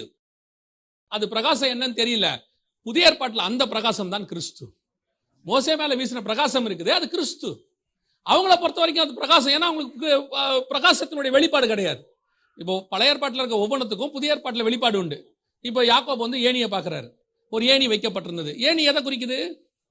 புதிய ஏற்பாட்டில் இயேசுவை குறிக்கிறது. யோவான் 1ஆம் அதிகாரத்தில் கடைசி வசனத்தில் வாசிக்கும் பொழுது மனுஷகுமாரன் மேல் தேவ தூதர்கள் ஏறுகிறதையும் இறங்குகிறதையும் கண்டார்கள். அவன் பார்த்த ஏணியோட விளக்கம் என்ன? இயேசு கிறிஸ்து. இதே மாதிரி ஒவ்வொன்றுத்துக்கு பின்னாடி யார் இருப்பா? இயேசு கிறிஸ்து இருப்பாரு. அங்க இருக்கிற சமூகத்து அப்பம்னா என்ன, மேஜனா என்ன, விளக்குனா என்ன, குத்து விளக்குனா என்ன, உடன்படிக்கை பெட்டினா என்ன, ஒவ்வொன்றுத்துக்கும் விளக்கம் இருக்கு புதிய ஏற்பாட்டில். அப்ப தேவனுடைய பிரகாசம் பிரகாசித்தது. இப்போ வெளிப்படுத்தின விசேஷம் 21ஆம் அதிகாரம் வாசி பாருங்க. நகரத்திற்கு வெளிச்சம் கொடுக்க அங்கே சூரியனும் சந்திரனும் வேண்டுவதில்லை, தேவனுடைய மகிமையே அதை பிரகாசித்தது, ஆட்டுக்குட்டியானவரே அதற்கு விளக்கு. அப்ப தேவனுடைய மகிமை என்ன செய்து பிரகாசிக்குது. அந்த பிரகாசம் யாரு? இயேசு கிறிஸ்து. அப்போ மோசையின் முகத்தில் இருந்த பிரகாசம் எதை குறிக்குது? இயேசுவை குறிக்குது. அப்ப இயேசுவோட 40 நாள் இருந்துட்டு வெளியே வரும்போது அவருடைய பிரகாசம், தேவனுடைய பிரகாசம், இயேசுவின் சாயல் முகத்துல இருக்கு. அவங்களுக்கு அது தெரியல, இஸ்ரவேல் ஜனங்களுக்கு தெரியல. நமக்கு தெரியுது புதிய ஏற்பாட்டுல தேவனுடைய மகிமைனா என்னன்னு. அப்ப இன்னைக்கு எனக்கு அந்த சாயல் இருக்கா? வந்துருச்சா? கொஞ்சமாவது மாறுதா? நான் அந்த மகிமையின் பிரகாசத்துக்குள்ளே நுழையிறேன்னா? 20 வருஷம் ஆச்சு, இன்னும் என் சாயல் மாறவே இல்லை. நான் சொல்றது வெளியரங்கமான சாயல் இல்லை. பில்லிகரகம் ஐயா வந்து இறந்துட்டாங்க, இப்ப இல்ல, உங்க எல்லாருக்கும் தெரியும். அவரும் அவர் மனைவியும் ஒரு ரிசர்ச் பண்ணியிருக்கிறாங்க, இருக்கு, நீங்க போய் பார்க்கலாம். அவங்க வந்து என்ன பண்ணியிருக்காங்க, ஒரு 25 வருஷத்துக்கு முன்னாடி அவங்களுக்கு தெரிஞ்சு திருமணமான தம்பதியர் அவங்கள வந்து வாட்ச் பண்ணியிருக்கிறாங்க ஒரு ரிசர்ச்காக. கிட்டத்தட்ட எத்தனையோ பேர், 50 பேரோ 100 பேரையோ அவங்க அப்படியே வாட்ச் பண்ணியிருக்காங்க 25 வருஷமா. அதாவது ஒரே வீட்டுக்குள்ள கணவனும் மனைவியும் இருந்து டெய்லி பார்க்குறவங்க. அவங்க அந்த புக் இருக்கு, நீங்க படிக்கலாம். டெய்லி பார்க்குறவங்க, டெய்லி பழகி அன்பா இருக்கிறவங்க 25 வருஷமா 30 வருஷம் கழிச்சு பார்த்தா இவங்க 2 பேர் முகமும் ஏறக்குறைய ஒரே முகமா மாறி இருக்குது. ரிசர்ச்ல ப்ரூவ் பண்ணியிருக்காங்க. ஒரே முகமா மாறி இருக்கு. அதாவது நம்ம சொல்றோம்ல, அண்ணன் தங்கச்சி ஒரு ஜாடை தெரியுதுன்னு சொல்றோம்ல, அதே மாதிரி கணவன் மனைவியோட ஜாடை மாறுதுங்கிறாங்க. அதுக்கு அவங்க என்ன காரணம் சொல்றாங்கன்னா, ஒரே வீட்டுக்குள்ள இருந்து பார்த்து பார்த்து பழகி பழகி இவங்க சாயல் அவங்களுக்கும் அவங்க சாயல் இவங்களுக்கும் வரும்போது யாரோ ஒருத்தருடைய சாயல் இன்னொருத்தருக்குள்ள பிரதிபலிக்க ஆரம்பிக்கிறது. அவங்களுக்குள்ள இருக்கிற அன்பு, அந்யோன்யம் எல்லாமே உங்களுக்கு இதெல்லாம் ஆச்சரியமாக இருக்கும். ஆனா உண்மைதான். அப்படி பண்ணும்போது 25 வருஷம் 30 வருஷம் கழிச்சு பார்த்தா 2 பேருடைய ஜாடையும் எப்படி இருக்குதா, அண்ணன் தம்பி அண்ணன் தங்கச்சி அந்த அக்கா தம்பி அந்த மாதிரி ஒரு ஜாடைக்கு ஈக்குவலா மாறுது அப்படின்னு அவங்க சொல்றாங்க. இது சயின்டிபிக்கலி ப்ரூவ் பண்றோம் அப்படின்னு அவங்க சொல்றாங்க. யோசிச்சு பாருங்க, ஒரு 25 வருஷம் 30 வருஷம் மாம்சத்தின்படி உடன் இருக்கக்கூடியவர்களுடைய சாயலே உங்கள் மேல் பிரதிபலிக்கும் என்று சொன்னால் வேற ஒண்ணும் இல்ல. நமக்கு பார்த்திருக்கீங்கன்னா, அந்த குழந்தை பிறக்கிறதுக்கு முன்னாடி கன்சீவ் ஆயிட்டாங்கன்னு தெரிஞ்சுட்டா அந்த அம்மா கட்டிலுக்கு நேரம் ஒரு குழந்தை போட்டோ ஒட்டி வச்சிருப்பாங்க, பார்த்திருக்கீங்களா? இப்ப நம்ம சொல்றோம்ல, அந்த குழந்தை போட்டோ ஒட்டி வச்சிட்டோம்னா அந்த முகம் பார்க்க பார்க்க அப்படியே அந்த குழந்தை முகம் போல வரும் அப்படின்னு சொல்றோம்ல. அதை சயின்டிபிக்கலி அவங்க என்ன சொல்றாங்கன்னா, கூடவே இருந்தாதான் அப்படி வருங்கிறாங்க. ஒரு 25 வருஷம் 2 பேர் ஒரு வீட்டுக்குள்ள ஒரு மனதோடு கூட இருந்தால் அவர்கள் முகஜாடையே மாறுமானால் 25 வருஷம் தேவனுடைய மகிமைக்குள்ள நீங்கள் வாழ்ந்திருப்பீர்கள் என்று சொன்னால் தேவனுடைய சாயல் உங்கள் மேல் வீச வேண்டியது அவசியமா இருக்கிறது. அப்ப நீங்க இருந்திருக்கிறீங்களா இல்லையாங்கிறத அது ப்ரூவ் பண்ணிரும்ல. நம்ம இருந்திருக்கோமா இல்லையான்னு கொஞ்சம் கொஞ்சமா அப்படி பார்க்கும் பொழுது அந்த சாயல், அதான் சொல்றாரு, என்னை கண்டவன் பிதாவை கண்டான். ஏன் நான் பிதா கூடயே இருந்திருக்கிறேன். 30 வருஷமா இயேசு சொல்றாரு, பிதா என்னை தனியே இருக்க விடுகிறது இல்லை. நான் பிதா கூடயே இருந்து இப்ப என்ன பாத்தீங்கன்னா எதை பார்க்கலாம்? பிதாவை பார்த்ததுக்கு சமம். ஏன் நீங்க வேற ஜாடையே அங்க பார்க்க முடியாது. அங்க போனாலும் அவரே தான் உட்கார்ந்திருப்பாரு. என்னங்க பிதா சொன்னீங்க, இயேசு உட்கார்ந்திருக்காரு. இல்லைங்க, இயேசுவின் ஜாடையில பிதா இருப்பாரு, பிதாவின் ஜாடையில இயேசு இருப்பாரு. கடைசியில பார்த்தா 2 பேரும் ஒண்ணுதான், கர்த்தர் ஒருவரே. அல்லேலூயா. அப்ப நமக்கு அந்த சாயல் வருதா? இப்ப நாம அந்த சாயலுக்குள்ள வர்றோமா? இப்ப மோசே எடுத்துக்கோங்க, பிராக்டிக்கல் எடுத்துக்கோங்க. மோசே எடுத்துக்கோங்க. ஒரு நாட்டை நடத்தணும், வீட்டை இல்ல. எவ்வளவு நடத்தணும்? நாட்டை நடத்தணும். 5 லட்சம் 6 லட்சம் புருஷர் வந்திருக்கிறாங்க, ஆண்கள் மட்டும். கூட பெண்கள் வந்திருக்கிறாங்க, பிள்ளைகள் வந்திருக்கிறாங்க, ஆடு மாடு வந்திருக்குது. டெய்லி எல்லாருக்கும் சாப்பாடு கொடுக்கணும், டெய்லி எல்லாருக்கும் தண்ணி கொடுக்கணும். இல்லாட்டி அவன் கல்லெறிஞ்சு கொல்றதுக்கு ரெடி ஆயிடுவான். சாதாரணமான மனுஷன்லாம் கிடையாது. அத்தனை பேரும் அடி நவுத்தி எடுத்துருவானுங்க. திடீர்னு நான் வெஜிடேரியன் கேட்பானுங்க, மெனுவை மாத்த சொல்லுவானுங்க. திருப்பி எல்லாரும் திரும்பி நாங்க எகிப்துக்கே போறோம்பாங்க. ஒரே பிரச்சனையா போயிட்டே இருக்கோம். எவ்வளவு ப்ராப்ளம்? 40 வருஷம் நடத்தியிருக்காப்ல, 40 இயர்ஸ். ஆனால் இந்த 40 வருஷத்துக்கு நடுவுல தான் அவர் இவ்வளவு மகிமைக்குள்ள கர்த்தரோட வாழ்ந்திருக்கிறார் இல்லையா? இத்தனை 40 வருஷத்துக்கு நடுவில் தான் இவ்வளவு மகிமைக்குள்ள இருந்திருக்கிறாரு. நாம பாக்குறது ஒரு வேலை, ரொட்டீன் வேலை. காலையில போனா சாயங்காலம் வர வேலை, இல்ல சாயங்காலம் போனா காலையில வர வேலை, டைமிங் வேலை. அது ஒரு 8 மணி நேரம் 10 மணி நேரம் 12 மணி நேரம், அவ்வளவுதான். அந்த வேலை தான் நமக்கு தெரியும். நம்ம வேலை என்னன்னு நமக்கு இருக்கிற வேலையில மேல இருக்கிற அதிகாரி அவனா ஒருத்தன் பிரச்சனை பண்ணுவான், இல்ல கீழே இருக்கிறவன் பிரச்சனை பண்ணுவான். மிஞ்சி போச்சுன்னா வீட்டுக்குள்ள இருக்கிறவங்க 2 பேரும் பிரச்சனை பண்ணுவாங்க. இதை தவிர வேற பிரச்சனையே இல்லை. இவ்வளவுதானே மொத்தமே. ஆனா இப்ப நாம என்ன சொல்லிட்டு இருக்கிறோம்? ரொம்ப பிஸி, ரொம்ப ஐயோ வேலை டைட்டு. தாவீதை எடுத்துக்கோங்க, ஒரு நாட்டுக்கே ராஜா, ஒரு நாட்டை நடத்தணும். அவரோட நாட்டுல அவரோட காலங்கள் யுத்த காலமா சண்டை போட்டுக்கிட்டே இருந்திருக்கிறான். ஆண்டவரே சொல்றார், நீ அதிக ரத்தம் சிந்தி இருக்கிறேங்கிற. அப்படியே சண்டை போட்டுக்கிட்டே இருக்கான். அப்சலோம் இப்படி இருக்கான், அத்தனையா அந்த பக்கம் இருக்கான். இதுக்கு நடுவுல அவன் சொல்றான், கர்த்தரை நான் எப்பொழுதும் எனக்கு முன்பாக வைத்திருக்கிறேன். அது எப்படி முடியுது? எப்படி அதால முடியுது? அது தாவீது. அதனாலதான் வசனம் சொல்லுது, எலியா நம்மை போல பாடுள்ள மனுஷனா இருந்தும். இயேசு கிறிஸ்து பத்தி வேதம் சொல்லுது, அவர் தாவே நம்மை போல எல்லா விதத்திலும் சோதிக்கப்பட்டும். இவங்க யாரும் ஒன்றும் பெரிய சூப்பர் நேச்சுரல் லைஃப்லாம் வாழல. நடுவில் சூப்பர் நேச்சுரலா காரியங்கள் நடந்துச்சே ஒழிய அன்றாட நம்மள மாதிரி வாழ்ந்த ஆட்கள். நான் எடுத்து பார்ப்பேன், யாக்கோபை பத்தி பார்ப்பேன். அவன் வாழ்க்கையில நம்மளை விட மோசமான கண்டிஷன் அவன். அந்த மாதிரி அவன் சும்மா இருந்தாலும் நேரம் சும்மா இருக்காது. அவனா சும்மா தான் இருந்தா ஒருத்தன் கேட்டான், அவங்க அண்ணன் எனக்கு கூழ் கிடைப்பியான்னு. இவன் கேட்டான் சேஷ்டபுத்திர பாகத்தை, அவன் தரான். தண்ட பிறகு இப்ப இவன் அவன் டென்ஷன் ஆகுறான், என் சேஷ்டபுத்திர பாகத்தை ஏமாத்திட்டு வாங்கிட்டான். அன்னில இருந்து இவன் அவனுக்கு எதிரி ஆயிட்டான். அடுத்து அவங்க அப்பா கிட்ட இவன் சும்மா தான் இருந்தான். அவங்க அம்மா கூப்பிட்டு சொன்னாங்க, போய் ஆசீர்வாதத்தை வாங்கிக்கேன்னு. அவன் அப்பயும் சொல்றான், அவர் சபிச்சுட்டா நாசமா போயிடும், நீங்க வேற சொல்லாதீங்க, அதெல்லாம் எங்கிட்ட ஒரு நான் பாத்துக்கிறேன், நீ போன்ட்டாங்க. ஆசீர்வாதத்தை வாங்கிட்டு வந்தோன்னு சொல்றாங்க, உங்க அண்ணன் உனக்கு கொல்ல போறான், ஊரை விட்டு ஓடிடுன்னு. அவன் எப்படி இருக்கும் பாருங்க, நான் பண்ணு சும்மா தானே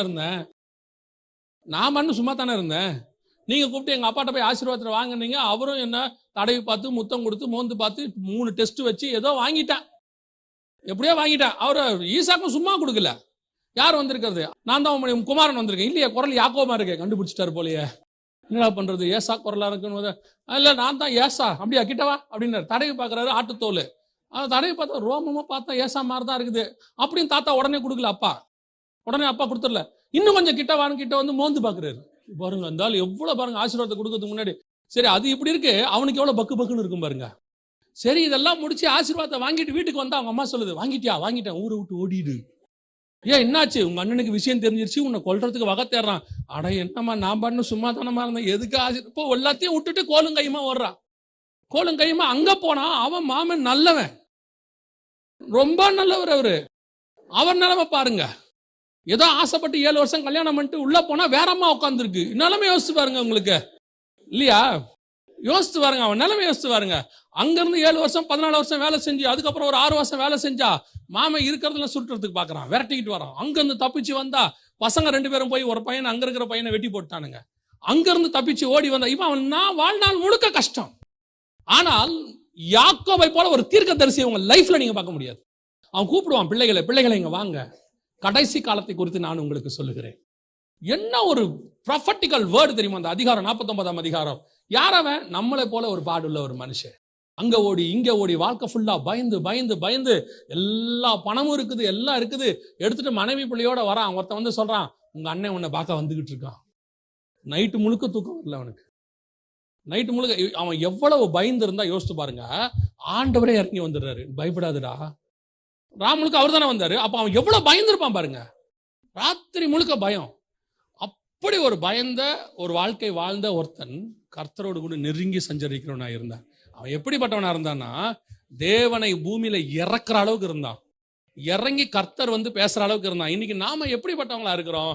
ரொம்ப பிஸி, டைம் இல்ல, அப்படி இருக்கோம் இப்படி இருக்கோம், ஒரு காரணத்தை நம்ம சொல்லிட்டே இருக்கிறோம், இல்லையா? ஆனா ஆண்டவர் சொல்றாரு, இல்ல, நீ மகிமையின் மேல் மகிமை அடையணும். இப்ப நம்ம கிட்ட இருக்கிறது என்னன்னா, கொஞ்சம் ஒரு சின்ன சேஞ்ச் பண்ணணும் ஃபார்முலாவை, அவ்வளவுதான். ஃபர்ஸ்ட் லைனை செகண்ட் ஆக்கணும், செகண்ட் லைனை ஃபர்ஸ்ட் ஆக்கணும். என்ன ஆக்கணும் அப்படின்னு கேட்டீங்கன்னா, பொதுவாக இப்போ நம்ம என்ன செஞ்சுட்டு இருக்கிறோம் அப்படின்னா, வேலை பார்த்துட்டு நடுவில் ஆண்டவரை தேடுறோம். அதை அப்படியே சேஞ்ச் பண்ணணும், அவ்வளோதான். ஆண்டவரை தேடிட்டு நடுவில் வேலை பார்க்கணும், அவ்வளோதான், விஷயம் முடிஞ்சிருச்சு. ஏங்க இல்லைங்க, நாங்கள் வேலைக்கு தாங்க வந்தோம். நீங்கள் வேலைக்கு தாங்க வந்தீங்க, ஆனால் ஆண்டவர் கூட்டு வந்து வேலைக்கு கூட்டு வரல.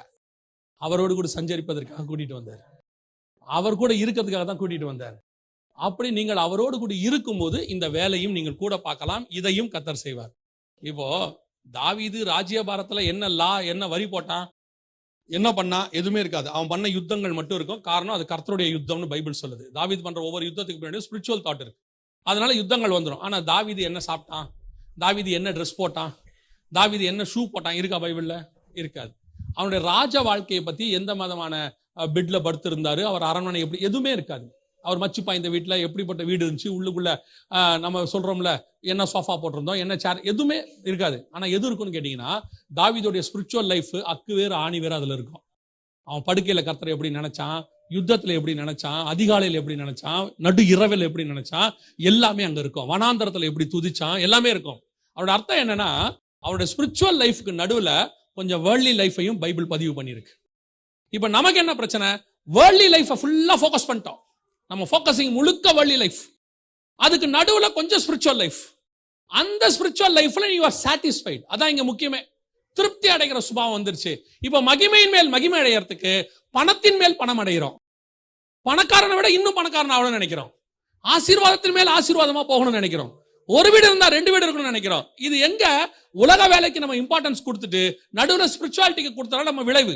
இதுவே நீங்கள் தேவனுக்கு இம்பார்ட்டன்ஸ் கொடுத்துட்டு அதுக்கு நடுவுல வேலைக்கு முக்கியத்துவத்தை கொடுங்க, நீங்கள் மகிமையின் மேல் மகிமை அடைகிற ஸ்தானத்துக்குள்ள வந்துருவீங்க தானாவே. சோ வேர்ல்ட்லியா கான்சென்ட்ரேஷன் அதிகமாகி ஸ்பிரிச்சுவல் கான்சென்ட்ரேஷன் குறைஞ்சிருச்சு. அதனால இப்ப நான் மகிமையின் மேல் மகிமை அடையறதுக்கு பதிலாக உலகத்துல மேன்மை அடைகிறது எப்படி, பணக்காரனாவது எப்படி, இன்னும் உயர்வது எப்படி, இன்னும் வீடு கட்டுவது எப்படி, இன்னும் ஆசீர்வாதமா இருப்பது எப்படி, என் தாட்டு முழுக்க அதிலே போயிருச்சு. இப்ப நான் என்ன ஆகல, மறுரூபம் ஆகவே இல்லை, ஸ்டார்ட்டே ஆகல, எனக்கு இன்னும் சேஞ்சஸே வரல. இன்னும் அது கொஞ்சம் கொஞ்சமா வந்திருக்குது. ஒரு என்ன சொல்றது, +2 படிக்கும் போது நீங்க ரிங்காரங்க ரோசஸ் பாடி இருந்தா எப்படி இருக்கும்? +2 உள்ள போறீங்க படிக்கிறதுக்கு, ஸ்கூலுக்கு போறீங்க, அங்க நீங்க போனீங்கன்னா இந்நேரம் ஃபார்முலாலாம் முடிச்சு காலேஜுக்குள்ள போக வேண்டிய இடம், உனக்கு தெரிஞ்சதை சொல்லு பண்ணா 1 2 2 2 4 3 2 6 அவன் பார்த்து சரி என்ன பண்ணி +2 தானே, ஏன் இல்ல இத்தனை வருஷமா நான் படிச்சது இவ்வளவுதான். அதே மாதிரி தான் 20 வருஷமா ஸ்பிரிச்சுவல் லைஃப்ல என்ன படிச்சிருக்கிறோம்? 23ஆம் சங்கீதம் மனப்பாடமா சொல்லுவோம் தெரியுமா உங்களுக்கு? ஓ பிரைஸ் காட்.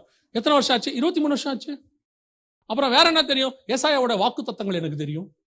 இப்படியே நம்ம வாழ்க்கை முழுக்க முழுக்க இந்த மகிமையின் மேல் மகிமை அடைகிற இடத்துக்கே வரல. ஏதோ கொஞ்சம் ஸ்பிரிச்சுவாலிட்டி தெரிஞ்சு வச்சுக்கிட்டு அதில் சாட்டிஸ்ஃபை ஆகிட்டோம். அப்ப நான் மறுரூபம் ஆகாவிட்டால், உள்ளுக்குள்ள எனக்குள்ள தேவனுடைய அந்த ப்ராசஸ் ஸ்டார்ட் ஆகாவிட்டால் நான் ஹெவனுக்கு பத்தி நினைக்கவே முடியாது. திருப்பியும் சொல்றேன், கர்த்தர் வரும்போது பட்டீர்லாம் மேஜிக்கா மாத்தி கூட்டிட்டு போக மாட்டார். நாம் உள்ளே மகிமையின் மேல் மகிமை அடைந்து மறுரூபப்படுகிறோம். ப்ராசஸ். அந்த ப்ராசஸை நான் ஸ்டார்ட் பண்ணிட்டேனா? இப்போ மோசே அங்க முச்செடி கிட்ட ஸ்டார்ட் பண்ணி அவர் முடிக்கும் போது பாருங்க, எங்க வந்து முடிக்கிறார் பாருங்க, மறுரூப மலையில வந்து முடிக்கிறார். அவரை ஒரு மலையில ஏறி ஆண்டவர் போக சொன்னாரு, பார்த்தாரு. ஆனா அவர் ப்ராசஸ் அங்க முடியல. எங்க வந்து முடியுது? மறுரூப மலையில வந்து முடியுது. அதோட தான் அவர் ப்ராசஸ் அங்க வந்து முடியுது. பைபிள்ல மோசே எங்க முடிக்கிறான்னு கேட்டீங்கன்னா அங்கதான் முடிக்கிறார். அப்ப எங்க ஆரம்பிச்ச? முச்செடி மலையில ஆரம்பிச்ச, மறுரூப மலையில முடிச்ச. இப்ப நான் அந்த இடத்துக்கு வரேனா? நான் அந்த ப்ராசஸ்க்குள்ள ஸ்டார்ட் ஆயிருக்கிறேனா? எனக்கு ஓரளவுக்காவது அப்படி இருக்குதா அப்படின்னா நான் இன்னும் அந்த ப்ராசஸை ஸ்டார்ட்டே பண்ணலன்னு அர்த்தம். இப்போ இந்த ப்ராசஸ்ல 4 ஸ்டேஜ் இருக்குது. மகிமையின் மேல் மகிமை அடைந்து அப்படிங்கிறதுல ஃபர்ஸ்ட் மோசே எங்க இருந்தாரு? ஆடு மேய்க்கிறவராக இருந்து மலைக்கிட்ட வர்றாரு. இப்போ முதலாவது அவர் அங்கிருந்து தேவனோடு கூட சஞ்சரிக்கிற அனுபவம், கர்த்தரோடு கூட பேசுகிற அனுபவத்துக்கு வராரு. இங்கிலீஷ்ல அழகா இருக்கும். ஆதியாகமத்தின் புஸ்தகம் 5ஆம் அதிகாரத்துல ஏனோக்கை குறித்து சொல்லும் போது 5ஆம் அதிகாரம் 21 முதல் 24 வசனத்துல நீங்கள் வாசிக்கும் போது, ஏனோக்கு 65 வயதான போது மெத்துசலாவை பெற்றான். ஏனோக்கு மெத்துசலாவை பெற்ற பின் 300 வருஷம் தேவனோட சஞ்சரித்து கொண்டிருந்து 300 வருஷம் தேவனோடு கூட சஞ்சரித்து கொண்டிருந்து. இங்கிலீஷ்ல அழகா இருக்கும். இது சஞ்சரிங்கிற வேர்டுக்கு நம்ம ஒருவேளை சரியான நமக்கு அர்த்தம் தெரியாது. பைபிள்ல நிறைய வார்த்தைக்கு நமக்கு அர்த்தமே தெரியாது, படிச்சுட்டு போயிட்டே இருப்போம். சஞ்சரித்தல் என்றால் என்ன அப்படின்னு பாத்தீங்கன்னா இங்கிலீஷ்ல இருக்கு, ஏனோக் வாக்டு வித் த காட்னு இருக்கும். அப்படிதானே இருக்குது. தேவனோடு கூட என்ன செஞ்சாரா? நடந்து கொண்டிருந்தார். தேவனோடு கூட நடக்கிறார், அப்படியே போயிட்டே இருக்கிறார். அந்த சஞ்சரித்தல் என்கிற வார்த்தைக்கும் நடக்குதல் என்கிற வார்த்தைக்கும் கொஞ்சம் டிஃபரன்ஸ் இருக்குது. ஆனாலும் வசனம் சொல்லுது, ஏனோக்கு என்ன செய்யறாரு? தேவனோடு கூட சஞ்சரிக்கிறார், அப்படியே கூட போயிட்டே இருக்கிறார். சரி, இப்போ அப்படி போயிட்டே இருக்கிறார் ஏனோக்கு. அதனால எல்லாத்தையும் இப்போ நம்மளை பொறுத்த வரைக்கும் என்ன, இப்போ ஊழியக்காரங்களே இருக்கிறாங்க, இப்போ நாங்களே இங்கே வரோம், பாஸ்டர் ஊழியம் பண்ணுறாங்க. நீங்கள் உடனே என்ன பண்ணிடுவீங்க தெரியுமா? அவர் ஊழியக்காரரு இப்படி பேசுவார், ஆண்டவர் கூட இருப்பார், பைபிள் வாசிப்பார், ஜோம் பண்ணுவார், அவருக்கு நேரம் இருக்கும். நமக்கு என்ன, நம்மளாம் வேலைக்கு போகிறோம், அந்த அளவுக்கு நம்ம இருக்க முடியாதுன்னு உங்களுக்கு நீங்களே ஒரு டிஃபரன்சியேஷன் உண்டாக்கிக்கிட்டீங்க. ஒரு இடைவெளி என்ன செஞ்சுக்கிட்டீங்க? உண்டாக்கிட்டீங்க. இப்போ ஏனோக்கு எடுத்துக்கொள்ளுங்க, அவர் ஊழியக்காரரே கிடையாது. ஆனா ஏனோக்கு தேவனோடு கூட சஞ்சரித்து கொண்டிருந்தார். அடுத்த வசனம் சொல்லுது, ஏனோக்கு தேவனோடு கூட சஞ்சரித்து கொண்டிருந்து குமாரரையும் குமாரத்திகளையும் பெற்றான். அதோட அர்த்தம் என்னன்னா, வேர்ல்ட்லி லைஃபையும் கரெக்டா வாழ்ந்திருக்கிறார். அவருக்கும் குடும்பம் இருந்துச்சு, குழந்தை குட்டி எல்லாம் பெற்றுச்சு. அப்ப பிள்ளைகளும் அவர் பார்த்துருக்கணும் தானே. தேவனோட சஞ்சரித்து கொண்டிருந்தாருன்னா சாப்பாடு போடாம விட்டுருப்பாரா? வேலைக்கு போகாம இருந்திருப்பாரா? அவ்வளவு எல்லா வேலையும் செஞ்சுக்கு தானே இருந்திருப்பாரு. அப்போ என்ன செய்யறாரு? குமாரரையும் குமாரத்திகளையும் பெற்றார். அதே வேளத்துல தேவனோடு கூட சஞ்சரித்து கொண்டிருக்கிறார். இந்த இருந்ததுனாலதான் ஒரு நாள் வந்தது, ஏனோக்கை தேவன் எடுத்துக்கொண்டார்னு வசனம் சொல்லுது. அதுவும் கரெக்டா வசனம் சொல்லும், ஏனோக்கு தேவனோடு கூட சஞ்சரித்து கொண்டிருக்கையில் காணப்படாமல் போனான், தேவன் அவனை எடுத்துக்கொண்டார். அப்ப நான் எடுத்துக்கொள்ளப்படுதல்ல பிரவேசிக்கணும். 1 தெசலோனிக்கேயர் 4:16-17 எடுத்துக்கொள்ளப்படுறவன் தான் மறுரூபமாக்கப்படுவான். அப்ப மறுரூபமானதான் எடுத்துக்கொள்ளப்பட முடியும். அப்படி இருக்கிற நான், அதோட முதல் ப்ராசஸ் என்ன? மகிமையின் மேல் மகிமை அடையறதோட முதல் ப்ராசஸ் என்ன? தேவனோடு கூட நடக்கிறவனாக சஞ்சரிக்கிறவனாக காணப்பட வேண்டும். எப்ப காணப்படணும்? உலக வேலை செஞ்சுக்கிட்டே தான் செய்யணும். நான் தேவனோட சஞ்சரிக்கிறேன்றதுனால அவருக்கு என்னங்க, மோசே மலைக்கு மேல போயிட்டாரு. மோசே 40 நாள் தான் மலைக்கு மேல போனாரு, மிச்சம் 325 நாள் இங்கதான் இருந்திருப்பாரு. 365 நாள் 40 நாள் போயிட்டாரு. அடுத்த 320 நாள் எங்கதான் இருக்கணும்? ஜனங்களோட தான் இருக்கணும். அவர் குடும்பத்தையும் பார்க்கணும். அவங்க மாமனாரும் வருவார், ஊர்ல இருந்து எத்திரோ வருவாரு. அவரு கூட உட்காந்து அவர் உட்காந்து ஒரு ஆலோசனை வேற கொடுப்பாரு, அதையும் கேட்கணும். ஆலோசனை சொல்லிட்டு அவரு போயிருவாரு, அதை இங்க அவர் இம்ப்ளிமெண்ட் பண்ணணும். இது இல்லாம அவன் காலையில் ஆரம்பிச்சு நைட்டு வரைக்கும் பஞ்சாயத்து பண்ணிட்டு இருக்கிறான், உட்காந்து பேசிக்கிட்டே இருக்கிறாரு. அவர் ஒன்றும் மற்ற வேலையை பார்க்காமே இல்லை. இவைகளுக்கு நடுவுல அவர் தேவனோடு கூட சஞ்சரித்து கொண்டிருந்தார். அப்ப நான் மறுரூபமாக வேண்டும் என்றால் முதல்ல எனக்குள்ள இருக்க வேண்டியதான ப்ராசஸ்ல ஃபர்ஸ்ட் பாயிண்ட் என்ன? I want to walk with the God. தேவனோடு கூட சஞ்சரிக்கிற அனுபவம் அது இருக்குதா? இப்போ நம்ம ஏற்கனவே பார்த்தோம், தாவீது அவ்வளோ பெரிய யுத்தம் பண்ணக்கூடியவர். கர்த்தரை எப்பொழுதும் எனக்கு முன்பாக வைத்திருக்கிறேன். இயேசு கிறிஸ்து சொல்றாரு, யோவான் எழுதின சுவிசேஷம் 8ஆம் அதிகாரம் 29வது வசனத்தை வாசிங்க பார்ப்போம். என்னை அனுப்பினவர் என்னுடனே கூட இருக்கிறார். என்னை அனுப்பினவர் என்னோட கூட இருக்கிறார். பிரியமானவைகளை நான் எப்பொழுதும் செய்கிறபடியால் அவர் என்னை தனியே இருக்க விடவில்லை என்றார். அப்ப இவர் எப்படி இருக்கிறார்? தேவனோடு கூட சஞ்சரிச்சுட்டே இருக்கிறார், கூடவே இருக்கிறார். அவருக்கு பிரியமானதை மட்டும் செஞ்சுக்கிட்டே இருக்கிறார். இப்ப யோசிச்சு பாருங்க, இயேசு கிறிஸ்துவுக்கு 33 வயசு தான். உலகத்தின் பாவத்தை மொத்தம் சுமந்து தீர்க்கணுங்கிறது அவர் பிறக்கும் போதே எழுதியாச்சு, இதோ ரட்சகர் பிறந்திருக்கிறாருன்னு. ஆனா 30 வருஷம் அவர் வீட்டில தான் இருந்திருக்கிறாரு. 3.5 வருஷம் தான் மினிஸ்ட்ரி பண்ணியிருக்கிறார். அவர் வீட்டை பார்க்காம இருந்தாரு, வீட்டை கவனிக்காம இருந்தாரு, எதுவுமே சொல்லப்படாது. அவர் தாமே நம்மை போல எல்லா விதத்திலும் சோதிக்கப்பட்டு 1.5 வயசு 2 வயசு இருக்கும்போது அவர் எகிப்துல இருந்து நாசரேத்துக்கு கூட்டிட்டு வராங்க. வந்தவர் திருப்பி மினிஸ்ட்ரிக்கு வர வரைக்கும் எங்க தான் இருந்தாரு? நாசரேத்துல தான் இருந்தாரு. அதனாலதான் வசனம் சொல்லுது, நாசரேத்துல இருந்து நன்மை தோன்றுமோ. 30 வருஷத்துக்கிட்ட நாசரேத்துல ஏறக்குறைய இருந்திருக்கிறார். அங்கே இருந்து எல்லா பாடுகளையும் அனுபவிச்சு குடும்பத்தை பார்த்து எல்லாம் பண்ணிட்டு அப்புறம் தான் மினிஸ்ட்ரிக்கு வர்றாரு. இங்க வரும்போது சொல்றாரு, பிதா என்னை தனியே இருக்க விடுகிறது இல்லை, என்னை அனுப்பினவர் என்னோடு கூட இருக்கிறார். சார் நடுவில் அவங்க அம்மா வந்தாங்க, அதெல்லாம் அம்மா அவர்களோட ஓடி போய் அப்படின்னு சொல்லல. நம்ம அதை தப்பாவே புரிஞ்சுக்கிறோம். கானா ஒரு கல்யாணத்துல ஸ்திரீன்னு கூப்பிட்டாரு. அந்த அற்புதம் முடியும் போது பாருங்க, வசனம் சொல்லுது, அவர் தன் தாயாகிய மரியாளோடும் தன் சகோதரரோடு கூட இன்னும் சில காலம் அந்த பட்டணத்திலே தங்கி இருந்தார்னு இருக்கு. எனக்கு என்ன கணம் கொடுக்கணுமோ எல்லா கணத்தையும் கொடுத்திருக்கிறார், என்ன கவனிக்கணுமோ எல்லாம் கவனிச்சிருக்கிறார். இதை விட்டுருங்க, 3.5 வருஷம் 12 பேருக்கு சாப்பாடு போட்டிருக்கிறாரு. எவ்வளவு பெரிய விஷயம் பாருங்க. நம்ம 3 பேருக்கு சாப்பாடு போடுறோம், 4 பேருக்கு சாப்பாடு போடுறோம் ஃபேமிலியில. இதுக்கே நம்ம ஒரு பெரிய ப்ராசஸா பேசுறோம் இல்ல. இயேசுநாதர் 12 பேருக்கு சாப்பாடு போட்டிருக்காரு. இன்னும் நிறைய பேர் கூட இருந்திருக்கிறாங்க. அபிஷியலா 12, கணக்கு வழக்கலாம கூட நிறைய பேர் இருந்திருக்கிறாங்க. அத்தனை பேரையும் கவனிச்சிருக்கிறாரு. இவ்வளவு ப்ராசஸ் நடந்திருக்குது. ஒரு இடத்துல சொல்றாங்க, டாக்ஸ் கட்டத்துக்கு காசு இல்ல ஆண்டவரே, டாக்ஸ் கட்ட மாட்டீங்களான்னு கேட்கறாங்க. ஒரு மிராக்கிள் சொல்றாரு, போய் எடுத்துக்கோ, மீன் வாயில இருக்க போய் டாக்ஸை கட்டிடு, உனக்கும் கட்டி எனக்கும் கட்டு, அந்த வேலையை பாரு. கட்ட வேண்டிய டாக்ஸும் கரெக்டா கட்டி இருக்கிறாரு. அவர் ஒன்றும் டாக்ஸ் கட்டாம ஏமாத்துறவர் கிடையாது. தேவனுக்குரிய தேவனுக்கும் ராயனுக்குரிய ராயனுக்கும் வேர்ல்டியா வாழ வேண்டிய காரியத்தெல்லாம் சரியா செஞ்சிருக்கிறாரு. கட்ட வேண்டிய டாக்ஸை கட்டி இருக்கிறாரு, பார்க்க வேண்டிய அம்மாவை போய் பார்த்திருக்க, வந்த அம்மாவை பார்க்கிறாரு, எல்லாம் செய்யறாரு. ஆனால் பிதாவை அவர் தனியே இருக்க விடுகிறதில்லை. பிதாவோடு சஞ்சரிக்கிறதுலையும் கரெக்டா இருந்திருக்கிறார். இன்னைக்கு நாம ஒரு வேலை பார்க்க ஆரம்பிச்ச உடனே இந்த ப்ராசஸையே ஸ்டாப் பண்ணுவோம். இருக்கிற பிரச்சனையில எங்கெங்க ஜெபம் பண்றது, பைபிள் வாசிக்கிறது, பயங்கர டென்ஷனா போயிட்டு இருக்கு லைஃப். நம்ம சொல்லிக்கிறோம்ல, ஆண்டவர் சொல்றாரு இது இப்படித்தான் இருக்கும். ஆனால் இதற்கு நடுவில் நீ தேவனோடு கூட சஞ்சரிக்கிற ஒரு அனுபவத்துக்கு வரணும். இந்த அனுபவம் தான் நீங்கள் மறுரூபமாகிறதுக்கான ஃபர்ஸ்ட் ப்ராசஸ். இதுதான் மோசே தேவனோடு கூட மேல இருக்க இருக்க இருக்க அந்த பிரகாசம் அவர் மேல் வந்ததுன்னு இருக்கு. எவ்வளவுக்கு எவ்வளவு காடோட நடக்கிறோமோ அவ்வளவுக்கு அவ்வளவு மறுரூபமாகிற ப்ராசஸ்ல நம்ம ஸ்டார்ட் பண்ணிட்டோம்னு அர்த்தம். வேற ஒண்ணும் இல்ல, நீங்க தேவனோடு கூட சஞ்சரிக்கணும், அவ்வளவுதான். தேவனை பத்தின சிந்தனை, தேவனை பத்தின பேச்சு, தேவனை பத்தின ஒரு பாட்டு, அவரை பத்தின ஒரு வசனம், ஏதோ ஒண்ணு மைண்ட்ல, வேற ஏதோ ஒண்ணு ஓட போதில்ல, அதுக்கு பதிலாக இதை ஓட்டுங்க. இப்ப நீங்க என்ன செய்ய போறீங்க? ஊர்ல அந்த பிரச்சனை சொல்றாங்க, இந்த பிரச்சனை சொல்றாங்க, அந்த பிரச்சனை இந்த பிரச்சனையை நீங்க சால்வ் பண்ணதை விட நீங்க தேவனோட சஞ்சரிங்க. தேவன் அந்த பிரச்சனையை சால்வ் பண்ண வல்லமை உள்ளவராய் இருக்கிறார். அவ்வளவுதான், வெரி சிம்பிள். இப்ப 5 லட்சம் பேருக்கு கிட்டத்தட்ட ஒரு என்ன சொல்றது, மோசே கூட வந்தவங்க 10 லட்சம் 20 லட்சம் பேர் இருக்காங்க, பெண்கள் குழந்தைகள் எல்லாம் சேர்த்து. அத்தனை பேருக்கு சாப்பாடு இல்ல. மோசே கவலைப்பட்டு என்ன பண்ணுவாரு? அவர்கிட்ட இப்ப மோசையால முடியுமா? ஏதோ பண்ண முடியுமா? ஒண்ணும் பண்ண முடியாது. அவன் கத்துறான், 2ஆம் மாசம் 15ஆம் தேதி எங்களுக்கு சாப்பாடு இல்லைங்கிறான். யாத்திராகமம் 16ல என்ன பண்ணிட்டீங்க, இப்ப எங்களுக்கு சாப்பாடு இல்லாம நாங்க என்ன பண்ண போறோம்? எல்லாம் கேட்கலாம். இப்படி பார்த்துக்கிட்டே இருக்கிறாரு. ஆண்டவரே, என்ன இந்த ஜனங்க இப்படி பண்றாங்களே, என்ன பண்ண போற மோசே? ஒன்னும் பண்ண வேணாம், நீ நாளைக்கு காலையில் எல்லாருக்கும் மன்னா வரும்னு சொல்லிடு. காலையில மன்னா வரும், சாயங்காலம் இறைச்சி வரும், எடுத்துக்க சொல்லு. மார்னிங்ல வெஜிடேரியன், நைட்ல நான் வெஜிடேரியன், எடுத்துக்க சொல்லு அப்படின்ட்டாரு. இப்ப மோசே கவலைப்பட்டாரா? ஒரு இடத்துல ஆண்டவர்கிட்ட வந்து மோசே போய் சொல்லுவாரு, ஆண்டவர் இந்த ஜனங்கிட்ட என்ன புடிச்சு கொடுத்துட்டீங்களே, பின்னாடி பார்வன் துரத்துறான், முன்னாடி செங்கல் இருக்குது. ஆண்டவர் என்ன வார்த்தை சொல்லுவார்னா, நீ என்னிடத்தில் முறையிடுகிறது என்ன? நீ எங்கிட்ட முறையிட்டு பின்ன யாருகிட்ட போய் முறையிட சொல்றீங்க? உன் கோலை தூக்கி கடல் மேல காட்டு, விஷயத்தை பாரு, கடல் பழக்கம், நீங்க போயிட்டே இரு, ஆல்ரெடி ப்ராசஸ் முடிஞ்சிடுச்சுப்பா. நீ எங்கிட்ட வந்து ஏன் பேசிட்டு இருக்கிற? உன் கோலை தூக்கி கடல் மேல் போடு. தேவ நாமத்துல பிழக்கம். சோ காட் நமக்கு தேவையான பிரச்சனைகளுக்கான எல்லா விடுவித்தையும் ஏற்கனவே ரெடி பண்ணி வச்சுட்டார். நீங்க கவலைப்பட்டாலும் கவலைப்படா விட்டாலும் அந்த பிரச்சனைக்கு நடுவுல நம்ம ஆண்டவர் கடத்தி கொண்டு போய் காப்பாத்தி அக்கறை சேர்த்துற போறார். இதுல ஏன் நீங்க அந்த பிரச்சனையை பார்த்துக்கிட்டு கடவுள்கிட்ட போறதை விட்டுறீங்க? கொண்டு வந்த தேவனுக்கு நம்ம திருப்பி என்ன பண்ண வேண்டும் என்பது திட்டம் ஆண்டவற்றில் இருக்கிறது. பட் நம்முடைய வேலை அவரோடு கூட சஞ்சரிப்பது. கவனிச்சு கொள்ளுங்க, உங்கள் பிரச்சனையை நீங்கள் சுமந்தாலும் சரி, கர்த்தர் மேல் வைத்து விட்டாலும் சரி, ஆனா வச்சிட்டீங்கன்னா ஆண்டவர் உங்கள் பிரச்சனையை சால்வ் பண்ண வல்லமை உள்ளவர்.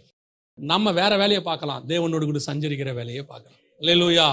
இப்ப தேவனோடு கூட சீஷர்கள் நடந்துகிட்டே இருக்காங்க. சரி, இப்ப இவங்க எல்லாம் மறுரூம் ஆயிட்டாங்களா? இவங்க எல்லாம் மோசே மாதிரி மகிமை இவங்க மேல வந்துச்சானா? என்ன செய்யல, வரல. இவங்களுக்குள்ள அந்த சாயலே வரல. இப்போ ஆண்டவர் இன்னொரு வார்த்தை ஒன்று சொல்றாரு. ஆமா, யோவான் எழுதின சுவிசேஷம் 14ஆம் அதிகாரம் 16, 17 வாசிங்க. நான் பிதாவை வேண்டிக் கொள்ளுவேன், ம் அப்பொழுது என்றென்றைக்கும் உங்களுடனே கூட இருக்கும்படிக்கு சத்திய ஆவியாகிய ம் வேறொரு தேற்றரவாளனை ம் அவர் உங்களுக்கு தந்துடுவார். இப்போ யோசிச்சு பாருங்க, நானும் பிதாவும் ஒன்றா இருக்கிறது போல அப்படின்லாம் சொல்லிட்டு இப்ப அடுத்த வார்த்தை சொல்றாரு, எல்லாம் உண்மைதான், ஆனா மாம்சத்தில் இருக்கிற நான் என்றென்றைக்கும் உன்னோடு கூட இருக்க முடியாது. மாம்சத்தில் இருக்கிற நான் என்ன செய்ய முடியாது? என்றென்றைக்கும் உயிரோடு கூட இருக்க முடியாது. நான் என்ன பண்றேன், என்றென்றைக்கும் உன் கூட இருக்கக்கூடியதான ஒரு ஆளை உனக்கு அனுப்புறேன். அந்த வசனம் திருப்பி வாசிங்க. 14ஆம் அதிகாரம் 16வது வசனத்தை வாசிங்க. நான் பிதாவை வேண்டிக் கொள்ளுவேன், ஆ, அப்பொழுது என்றென்றைக்கும் உங்களுடனே கூட இருக்கும்படிக்கு ம், சத்திய ஆவியாகிய வேறொரு தேற்றரவாளனை ம், அவர் உங்களுக்கு தந்துடுவார். ம், உலகம் ம். அந்த சத்திய ஆவியானவரை காணாமலும் அறியாமலும் இருக்கிறபடியால் ம். அவரை பெற்றுக்கொள்ள மாட்டாது. அவர் உங்களுடனே வாசம் அவர் பண்ணி உங்களுடனே வாசம் பண்ணி உங்களுக்குள்ளே இருப்பதால் உங்களுக்கு உள்ளே இருப்பதால் நீங்கள் அவரை அறிவீர்கள். அப்ப இப்ப ஆவியானவர் எங்க வந்துருவாரு? உள்ள வந்துருவாரு. இவர் வந்து என்ன பண்ணுவாருன்னு கேட்டீங்கன்னா, அந்த மகிமை மேல் மகிமை அடைகிற ப்ராசஸினுடைய 2வது ஸ்டேஜ். இப்போ நாம தேவனோடு கூட நடக்கிறவங்களா இருக்கிறோம், எல்லாம் இருக்குது. சீஷர்கள் 12 சீஷர்களும் 3.5 வருஷம் இயேசுவோட நடக்கிறாங்க. ஆனாலும் அவர்களுக்குள்ள இன்னும் கிறிஸ்துவின் சாயல் என்ன செய்யல, வரல. இயேசு கூடவே நடந்துகிட்டு இருக்கிறாங்க, ஒருத்தன் திருடன் ஆயிட்டான். இயேசு கூடவே நடந்துகிட்டு இருக்கிறாங்க, ஒருத்தன் மறுதலிச்சுட்டு போயிட்டான். இயேசு கூடவே நடந்துகிட்டு இருக்கிறாங்க, கொஞ்சம் பேர் அவரை விட்டுட்டு ஓடிட்டாங்க கெத்செமனேல. ஆனாலும் ஒருத்தன் தான் வந்து சிலுவை கிட்ட நின்னான். கூடவே தான் நடந்தாங்க. எத்தனை வருஷம் நடந்தாங்க? 3.5 வருஷம் இவங்க கூடவே தான் நடந்தாங்க. தேவனோட தான் சஞ்சரிச்சாங்க. இரவும் பகலும் அவர் கூடவே தான் இருந்தாங்க. ஆனால் இன்னும் தேவ சாயல் மறுரூபமாகிற அனுபவத்துக்குள்ள அவங்க என்ன செய்யல, வரவே இல்லை. இப்ப ஏனோக்கு 300 வருஷம் சஞ்சரிச்சாரு, இவங்க 3 வருஷம் சஞ்சரிக்கிறாங்க. ஆனா இன்னும் என்ன வரல, அந்த ப்ராசஸ் மாற்றம் வரல. கொஞ்சம் பேருக்கு அதான் பிரச்சனை. கிறிஸ்துவோடு கூட சஞ்சரிக்கிறாங்க, நடக்கிறாங்க. 10 வருஷமா நாங்க கிறிஸ்தவங்களா இருக்கிறோம், ரட்சிக்கப்பட்டோம் அப்படின்னு சொல்றாங்க. ஆனால் அந்த மறுரூபமாகிற ப்ராசஸ் இன்னும் அவங்களுக்குள்ள என்ன செய்யல, வரவே இல்லை. அந்த பழைய சுபாவம் இன்னும் அப்படியே இருக்குது. எந்த மாற்றம் இல்லை. எதுல கோபத்திலையும் மாற்றம் இல்லை, எதுலையும் மாற்றம் இல்லை. சில வந்து சாட்சி சொல்லுவாங்க, அவங்க ரட்சிக்கப்பட்டேன்னு சொல்றாங்க, ஆனா அவங்களுக்குள்ள என்ன இல்லை, எந்த மாற்றம் இல்லை, பழையபடியே தான், அப்படியே தான் இருக்கிறாங்க. உண்மை. சிலர்கிட்ட அந்த மாற்றம் வரவே மாட்டேங்குது, அப்படியே இருக்கிறாங்க, சுபாவத்தில் இருக்கிறாங்க. யோசிச்சு பாருங்க, கிறிஸ்துவோடு கூடவே இருக்கிறாங்க. எனக்கு பெரிய ஒரு ஆச்சரியம் என்னன்னா, இயேசு கிறிஸ்து சகைவை கூப்பிடுவார்ல, சகைவை கூப்பிட்டு, சகைவை இறங்கி வா, நான் இன்று உன் வீட்டில் தங்கணும்னு சொல்லுவாரு. அப்படி சொல்லும் போது ரட்சிப்பு சகைவுக்கு வரவே இல்லை. பாருங்க, ரட்சிப்பு வரவே இல்லை. இப்போ சகையும் இயேசுவும் நடந்து போயிட்டு இருக்கிறாங்க. எங்க போயிட்டு இருக்கிறாங்க? சகை வீட்டுக்கு போயிட்டு இருக்கிறாங்க. போகும்போது ரட்சிப்பு வந்துச்சுன்னு இயேசு சொல்லவே இல்லை. சொன்னாரா, வா சகைவுக்கு ரட்சிப்பு வந்துச்சு சொன்னாரா? இல்ல. இயேசு கூட நடந்தாலும் என்ன வரல, ரட்சிப்பு வரல. இப்போ ஒரு இடத்துல சகைவு சொல்றாரு, நான் அநியாயமாய் வாங்கி இருப்பேனால் நாளத்தனியாய் திருப்பி தந்துடுறேன், பாதி வித்து தரித்திரருக்கு கொடுத்துறேன். இப்ப கர்த்தர் சொல்றாரு, இந்த வீட்டுக்கு ரட்சிப்பு வந்தது. ரட்சிப்பு எப்ப வருது? இயேசு பேர் சொல்லி கூப்பிட்டதுனால மட்டும் ரட்சிப்பு வரல. இயேசு கூட நடந்து போயிட்டு இருக்கிறதுனால மட்டும் ரட்சிப்பு வரல. உனக்குள்ளே மாற்றம் எப்பொழுது வந்து நீ மறுரூபமாக தொடங்குறையோ அப்பொழுது ரட்சிப்பு வருகிறது. அதுதான் முக்கியம். எத்தனை வருஷம் நீ கிறிஸ்தவனா இருக்கிறன்றது முக்கியம் இல்லை, எத்தனை வருஷம் சர்ச்சுக்கு வரீங்கன்றது முக்கியம் இல்லை. இப்ப ஆவியானவர் உங்களுக்குள்ளே வந்து அந்த மாற்றத்தை தொடங்கி இருக்கிறாராங்கிறதான் கேள்வி. ஏன்னா ஆவியானவர் வந்து என்ன செய்வாரு, மாம்சத்தின்படி இருந்த கிறிஸ்துவின்படி உங்களை மாத்த மாட்டாரு, ஆவியின்படி இருக்கிற கிறிஸ்துவை போல உங்களை மாத்துவார். அந்த இப்ப இயேசு எப்படி இருக்கிறாரோ அப்படி உங்களை மாத்துவார். அதுதான் 2வது ப்ராசஸ். நாம சர்ச்சுக்கு வந்தோம், தேவனோட இருக்கிறோம், சர்ச்சில் இருக்கிறோம், இது மட்டும் பத்தாது. உங்களை என்னையும் மாத்துறதுக்கு இன்னொரு ப்ராசஸ் இருக்கு. பரிசுத்த ஆவியானவர் உங்களுக்குள்ளே வருகிறார். வந்து உங்களுக்குள்ள என்ன செய்யறாரு, அந்த மாற்றத்தை கொண்டு வருகிறார். இந்த பரிசுத்த ஆவியானவர் 2ஆம் அதிகாரத்துல யோவான் மேல வந்து இறங்குறார். அங்க 120 பேர் மேல இறங்குறார், நம்ம எல்லாம் பாக்குறோம், தெரியும். யோவான் மேல வந்து இறங்குறாரு. ஆனா அந்த இது ஒரு ப்ராசஸ். இந்த பரிசுத்த ஆவி வந்து இறங்குறாருல, இது ஒரு ப்ராசஸ். ஆனால் இந்த ப்ராசஸ் உடைய இன்னொரு முடிவு இருக்குது. அது என்ன தெரியுமா? வாசிங்க, வெளிப்படுத்தின விசேஷம் 4ஆம் அதிகாரம் 2வது வசனத்தை வாசி. உடனே ஆவிக்குள்ளானேன், அப்பொழுது இதோ வானத்தில் ஒரு சிங்காசனம் வைக்கப்பட்டிருந்தது, அந்த சிங்காசனத்தின் மேல் ஒருவர் வீற்றிருந்தார். உடனே என்ன ஆனேன்? ஆவிக்குள்ளாகிறதுனா என்ன? 2ஆம் அதிகாரம் அப்போஸ்தலர் நடபடிகளிலேயே பரிசுத்த ஆவியானவர் எங்க வந்துட்டாரு? யோவான் மேல வந்துட்டாரு. அவங்க அந்நிய பாஷை பேசிட்டாங்க, அங்க இருக்கிறவங்க எல்லாம் பார்த்துட்டாங்க, எல்லாம் உண்மை, பரிசுத்த ஆவியில நிரம்பிட்டாங்க, மாற்று கருத்தும் இல்லை. ஆனால் பரிசுத்த ஆவியில் நிரம்புவது முக்கியம் அல்ல, நீ அடுத்த ப்ராசஸ். பரிசுத்த ஆவி உனக்குள் வந்தது ஒரு காலம், நீ ஆவிக்குள் ஆகிறது அந்த ப்ராசஸினுடைய அடுத்த ப்ராஜெக்ட். நான் ஆவிக்குள்ள பரிசுத்த ஆவி வந்துட்டார் ஒரு சாட்டிஸ்ஃபேக்ஷன். இப்ப அடுத்த சாட்டிஸ்ஃபேக்ஷன் என்னது? நான் 10 வருஷத்துக்கு முன்னாடி அபிஷேகம் பெற்றேன். அப்படியா? Very good. அப்புறம் அவ்வளவுதான். வேற என்ன? சர்ச்சைக்கு வந்தோம், ரட்சிக்கப்பட்டோம், ஞானஸ்நானம் எடுத்தோம், அபிஷேகம் பெற்றோம், வேற அவ்வளவுதான். நம்ம அதுக்கு மேல அடுத்த ப்ராசஸ்க்கே போல. அடுத்த இப்ப என்ன இருக்குது? என் மாம்சத்துக்குள்ள இருந்து ஆவியானவர் என்ன பண்ணிட்டு இருக்கிறாரு? மாத்திக்கிட்டே இருக்கிறாரு. மாத்துறாரு 20 வருஷமா மாத்துறாரு, 30 வருஷமா மாத்துறாரு. சில ஆட்களை உள்ள என்ன செய்யுது? உள்ள மாத்தவே முடியல சிலரை. அப்படியே இருக்குது. இப்போ பவுலுக்கு கூட தேமான்னு ஒருத்தர் இருந்தார், உங்க எல்லாருக்கும் தெரியும். தேமா பிரபஞ்சத்தின் மேல் ஆசை வைத்து என்னை விட்டு போனான். அப்ப என்ன அர்த்தம்? ஆவியானவர் வந்தாரு, உலகத்தை வெறுத்தான், எல்லாம் நடந்துச்சு, உண்மைதான். ஆனால் அவனுக்குள் முழுமையான மாற்றம் வரவே இல்லை. ஏன்னா ஆவி அவனுக்குள்ள இருந்து கிரியை செஞ்சுக்கிட்டே இருந்தாரு. ஒரு நாள் மாம்சத்துல ஓடிட்டான் அவன். ஆவியானவர் வார்த்தைக்கு செவி கொடுக்காம ஓடிட்டான். இப்போ அனனியா சப்பீரால் கதை நமக்கு எல்லாருக்கும் தெரியும். வந்தாங்க, எல்லாத்தையும் வித்தாங்க. இப்ப வித்து ஒரு பங்கை வச்சுக்கிட்டாங்க, ஒரு பங்கு கொடுத்துட்டாங்க. இப்போ விற்க கூடியதான அந்த மனநிலையை அவங்களுக்குள்ள கொண்டு வந்தது யாரு? ஆவியானவர் தான் கொண்டாந்தார். உலகத்தை வெறுத்தோம், எல்லாத்தையும் வித்துறணும், நாம உலகத்தை வெறுத்து சிலுவை எடுத்துக்கிட்டு அப்போஸ்தலர் பின்னாடி போயிடணும்னு விக்கிற மனநிலையை கொடுத்தது யாரு? ஆவியானவர். ஆனா ஆவியானவர் அவங்களுக்குள்ள இருந்தாரு, இவங்க ஆவிக்குள்ள இல்ல. ஆவியானவர் அவங்களுக்குள்ள இருந்தாரு, அந்த எண்ணம் கொடுத்தாரு, வித்தாச்சு. இப்ப திடீர்னு மாம்சம் மேல் வாங்கிருச்சு. மாம்சம் என்ன ஆயிருச்சு? மேல் வாங்கிருச்சு. இப்ப சொல்றாரு, எல்லாத்தையும் கொடுத்துட்டா என்ன பண்றது? நாளைக்கு என்ன பண்ணலாம்? அப்ப 2 பேரும் பிளான் பண்றாங்க. ஒன்னு செய்வோம், ஒரு பங்கு கொடுத்துருவோம், பாதி என்ன செஞ்சுப்போம். அப்ப ஆவி முழுசையும் கொடுக்க சொல்லுச்சு, மாம்சம் கொஞ்சம் வச்சுக்க சொல்லுச்சு. அது கூட வேற விஷயம் இல்லை, கேட்ட உடனே உண்மையை சொல்லி தான் கதை முடிஞ்சிச்சு. இப்போ அதை வந்த உடனே மாம்சம் அடுத்து பொய் சொல்ல சொல்லுச்சு. இப்போ இவங்களுக்குள்ள யார் இருக்கிறது? ஆவியானவர் இருக்கிறாரு, உணர்த்துவாரு. ஆனா மனசாட்சியில் சூடு உண்டவங்களா மாறிடுவாங்க. பரிசுத்த ஆவியை பெற்றும் பாவம் செய்யறவங்க எத்தனை பேர்? ஆவியானவர் உள்ள வந்து பாவம் செய்யறவங்க எத்தனை பேர்? ஆவியானவர் உள்ள இருந்து வந்தாண்ணில இருந்து நீங்க எல்லாம் பூர்ண பரிசுத்தவனா மாறிட்டோமா? அதுக்கப்புறம் எங்களில் குற்றமே கிடையாது, we are all perfect one, nobody can say. நான் பரிசுத்தமாவதற்கு, அந்த பூரணத்தை அடைவதற்கு முயற்சி செய்து கொண்டிருக்கிறேன். உள்ளுக்குள்ள இருக்கிற ஆவியானவர் கண்டித்து என்னை உணர்த்தி கொண்டே இருக்கிறார். திடீர்னு எங்க இருந்தாலும் கோவம் வந்துச்சுனே தெரியாது. 6 மாசம் அப்படியே பூரண பரிசுத்தம் தான். நமக்கே சந்தோஷமா இருக்கும், பரவாயில்ல நல்லா மாறி இருக்கும். இப்ப எனக்குள்ள ஆவியானவர் இருந்தா சில நேரத்துல என் மாம்சம் ஆவியானவரை மீறி செயல்படும். ஆவியானவருக்குள்ள நான் போயிட்டேன்னா ஆவியானவரை மீறி என் மாம்சம் செயல்படவே படும். இப்போ எசேக்கியேல் தீர்க்கதரிசி ஆவிக்குள்ளாகிறார். வாசிங்க பாப்போம். 6ஆம் வருஷத்து 6ஆம் மாதம் 5ஆம் தேதியிலே நான் என் வீட்டில் உட்கார்ந்திருக்கிற போதும் யூதாவின் மூப்பர்கள் எனக்கு முன்பாக உட்கார்ந்திருக்கிற போதும் கர்த்தராகிய ஆண்டவருடைய கரம் அங்கே என் மேல் அமர்ந்தது. 3வது வசனம். கை போல் தோன்றினதை அவர் நீட்டி என் தலைமயிரை பிடித்து என்னை தூக்கினார். ஆவியானவர் என்னை பூமிக்கும் வானத்துக்கும் நடுவே கொண்டு போய். இப்ப ஒரு மாம்சம் எப்படி இருக்கும்? எசேக்கியேல் உட்கார்ந்து பேசிட்டு இருக்கிறாரு, யூதா மனுஷர் எதிரில் உட்கார்ந்து பேசிட்டே இருக்காங்க.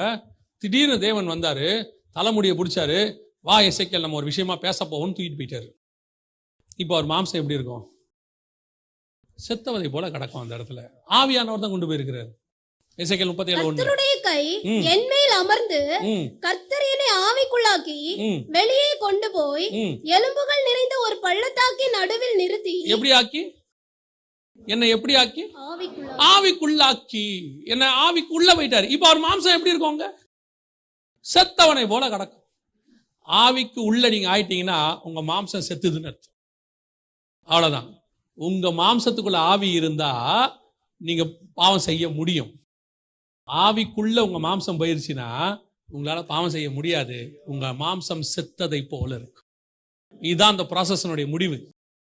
நான் சஞ்சரிச்சேன், மகிமை மேல் மகிமை அடையணும், அப்பதான் மறுரூமாக்கப்பட முடியும். மறுரூபமாக்கப்படணும்னா நான் முதல்ல தேவனோடு கூட நடக்கிறவனா இருக்கணும். வெறும் நடக்கிறது பத்தாது, பரிசுத்த ஆவியை பெற்றுக்கொள்ளுகிறவனாக இருக்கணும். வெறும் பரிசுத்த ஆவியை பெற்றுக்கொள்ளுகிறது பத்தாது, அந்த ஆவியின் வளர்ச்சியில நான் அவருக்குள் போகிறவனாய் மாற வேண்டும். அல்லேலூயா. அப்ப நான் இந்த ப்ராசஸ்ல வந்துட்டேனா, இன்னைக்கு அந்த பரிசுத்த ஆவியை பெற்றுக்கொண்டதுல இருந்து எனக்குள்ள அந்த ப்ராசஸ் வருதா? ஆவியானவருக்குள் நான் போகிறது வருதா? இல்ல இன்னும் ஆவியானவர் எனக்குள்ள இருந்து போராடிட்டே இருக்கிறாரா? எத்தனை வருஷம் போராட்டம். நான் இது செய்யணும்னு நினைக்கிறேன், செய்ய முடியல. 10 வருஷமா இந்த பிரச்சனை எனக்கு போயிட்டே இருக்குது. 10 வருஷமா என் மாம்சத்தை கண்ட்ரோல் பண்ண முடியல. 10 வருஷமா என் கண்களை கண்ட்ரோல் பண்ண முடியல. 10 வருஷமா என் பணத்தாசையை கண்ட்ரோல் பண்ண முடியல. நானும் விட்டுறணும் தான் நினைக்கிறேன். எல்லாத்தையும் விட்டுட்டு சிலர் சொல்லுவாங்க, ஆவியானவர் என்ன ஊழியத்துக்கு வான்னு உணர்த்துறாரு, ஆனா என்னுடைய வேலை இதெல்லாம் காரியத்தெல்லாம் என்னால விட்டு ஏன் வரல? உன் மாம்சம் ஆவியின் சத்தத்துக்கு மேல துணிக்குது. ஆவியின் சத்தம் கேக்குது உங்களுக்கு, ஆனா உங்க மாம்ச சத்தம் என்ன செய்யுது? அதை விட அதிகமா கேக்குது. அதனுடைய விளைவு ஆவியானவருடைய சத்தத்தை உங்கள் மாம்ச சத்தம் அமுக்கி போட்டிருக்கு. இப்ப யோசிச்சு பாருங்க, பரிசுத்த ஆவியை தாவீது பெற்றவராக இருந்தார். 51ஆம் சங்கீதம் சொல்லுது, உம்முடைய பரிசுத்த ஆவியை என்னை விட்டு எடுக்காமலும். அப்ப அவர் என்ன இருந்திருக்குது அவருக்குள்ள? அந்த பரிசுத்த ஆவியை பெற்று கொண்டிருந்த காலத்தில் தான் அவர் அந்த பாவத்தை செய்தார்னு வேதம் சொல்லுது. ஆவியானவருக்குள்ள இருக்கிறாரு, ஆனா நாம நினைக்கிற மிகப்பெரிய பாவத்தை அவர் விழுந்து போனார். ஆனால் ஒரு நாள் வரும், ஆவிக்குள் நாம் போவோம், நாம் மாம்சம் செத்ததாக இருக்கும், பாவம் செய்யவே முடியாது. மாம்சம் செத்து இப்ப எசேக்கியேல் செத்தவனை போல கிடக்கிறாரு. இப்ப என்ன அவர் மாம்சம் என்ன பாவம் செய்யுங்க? ஒண்ணுமே செய்ய முடியாது. அதுவான்னு கிடக்கும், அந்த இடத்துல டெட் பாடி மாதிரி கிடக்கும். அந்த இடத்துக்கு ஸ்பிரிச்சுவலி நீங்கள் நானும் வரணும். 3.5 வருஷம் இயேசுவோடு கூட நடந்தார்கள், ஆனால் மாற்றம் வரவில்லை. ஆவியானவர் வந்தபோது மாற்றம் வந்தது. ஆனா பரிசுத்த ஆவியை பெற்றுக்கொண்டால் மட்டும் மறுரூபத்தினுடைய முழுமை பெறாது. நான் பரிசுத்த ஆவிக்குள் போகனா, நான் ஆவியானவர் என்னை முழுவதுமாய் மாற்றுவார். அப்படி மாற்றும் பொழுது இனி நான் அல்ல, இனி எனக்குள் கிறிஸ்துவே இருக்கிறார். நான் அவருக்குள் பிழைத்திருக்கிறேன். இப்ப வாசிங்க, ரோமர் 8:29 வாசிங்க பாப்போம். தம்முடைய குமாரன் அநேக சகோதரருக்குள்ளே முதற் பேரானவனா இருக்கும் பொருட்டு தேவன் எவர்களை முன்னறிந்தாரோ. நல்லா கவனிங்க, தேவன் இயேசு கிறிஸ்துவை முதற் பேரானவரா வச்சுட்டு நம்மளை எல்லாம் அவருக்கு தம்பிகளாக, அவர் ஃபர்ஸ்ட் பார்ன், நம்மள செகண்ட் பார்ன். அப்படிதான் அந்த வசனம் சொல்லுது. தேவன் தம்முடைய குமாரன் அநேக சகோதரருக்குள்ளே முதற் பேரானவராய் இருக்கும் பொருட்டு தேவன் எவர்களை முன்னறிந்தாரோ அவர்களை தம்முடைய குமாரனுடைய சாயலுக்கு அப்ப உங்களை என்ன எது கூப்பிட்டுருக்கிறாரு? இயேசுவின் சாயலுக்கு ஒப்பாய் இருக்கும்படி கூப்பிட்டுருக்கிறார். இப்ப பவுல் சொல்றாரு, என்னை நான் சிலுவையில் அறிந்திருக்கிறேன், இனி நான் அல்ல, கிறிஸ்துவே என்னில் பிழைத்திருக்கிறார். இந்த ப்ராசஸனுடைய லாஸ்ட் எங்க வருது? நான் கிறிஸ்துவை போல சாயலாய் மாற்றப்படுகிறேன். அவ்வளவுதான்.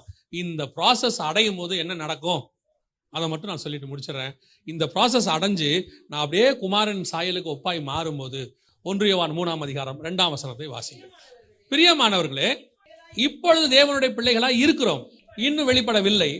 ஆகிலும் நல்லா கவனிங்க, அவர் வெளிப்படும் போது அவர் இருக்கிற வண்ணமாக நாம் அவரை தரிசிப்பதனால், அவ்வளவுதான். இதான் ப்ராசஸ் உடைய முடிவு.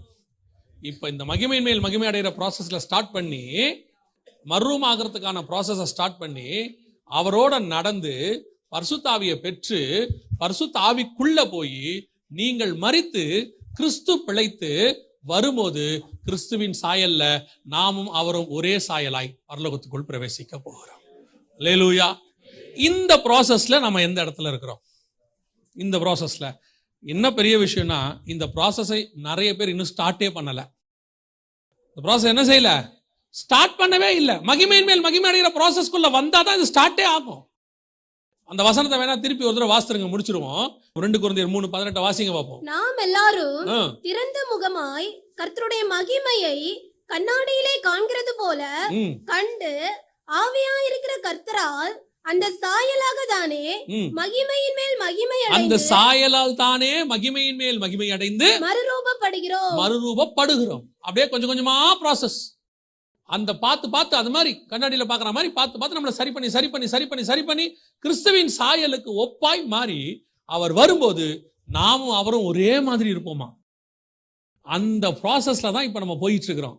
நம்மளோட பிசாசு என்ன பண்ணிட்டான்னு கேட்டீங்கன்னா, இந்த ப்ராசஸே ஸ்டார்ட் பண்ண விடாம அப்படியே உலகத்தின் பக்கம் உங்களை திருப்பி பணத்தின் மேல் பணம், கனத்தின் மேல் கனம், புகழின் மேல் புகழ்.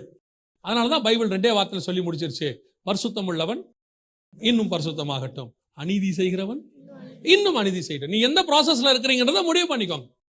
நீங்கள் எவ்வளவு பெரிய கோடீஸ்வரன் ஆனாலும் என்ன ஆனாலும் முடிவுல ஒண்ணு மரணமோ அல்லது வருகையோ கிறிஸ்துவை சந்திக்கும்படி தான் போக போகிறோம் இல்லையா? அப்ப நமக்கு கொடுத்திருக்கிற இந்த வாழ்க்கை 70யோ 80யோ அல்லது 50யோ 40யோ, இந்த ப்ராசஸ் எதுக்குன்னா நான் கிறிஸ்துவின் சாயலுக்கு ஒப்பாய் மாறுவதற்கான ப்ராசஸ். அதுதான் என் வேலை, அதுக்கு தான் கொடுத்திருக்கிறார். இதுக்கு நடுவுல இந்த உலக வேலையும் பார்க்கணும், குடும்பத்தையும் காப்பாற்றணும், இதெல்லாம் செய்யணும். மோசே இஸ்ரவேல் ஜனங்களை நடத்தினார், தாவீது ஜனங்களை நடத்தினார், இயேசு கிறிஸ்து ஜனங்களுக்கு போதிச்சாரு, அப்போஸ்தலர்கள் உலகம் முழுக்க சுவிசேஷத்தை பிரசங்கித்தாங்க. இந்த வேலையை செஞ்சுக்கிட்டே தங்களை மறுரூபமாகிற ப்ராசஸ்ல கரெக்டா இருந்தாங்க. பவுல் சொல்றாரு, நான் யூதனுக்கு யூதன், கிரேக்கனுக்கு கிரேக்கன், ஆனா நான் யார் தெரியுமா? நான் கிறிஸ்துவின் சாயலை உடையவன்.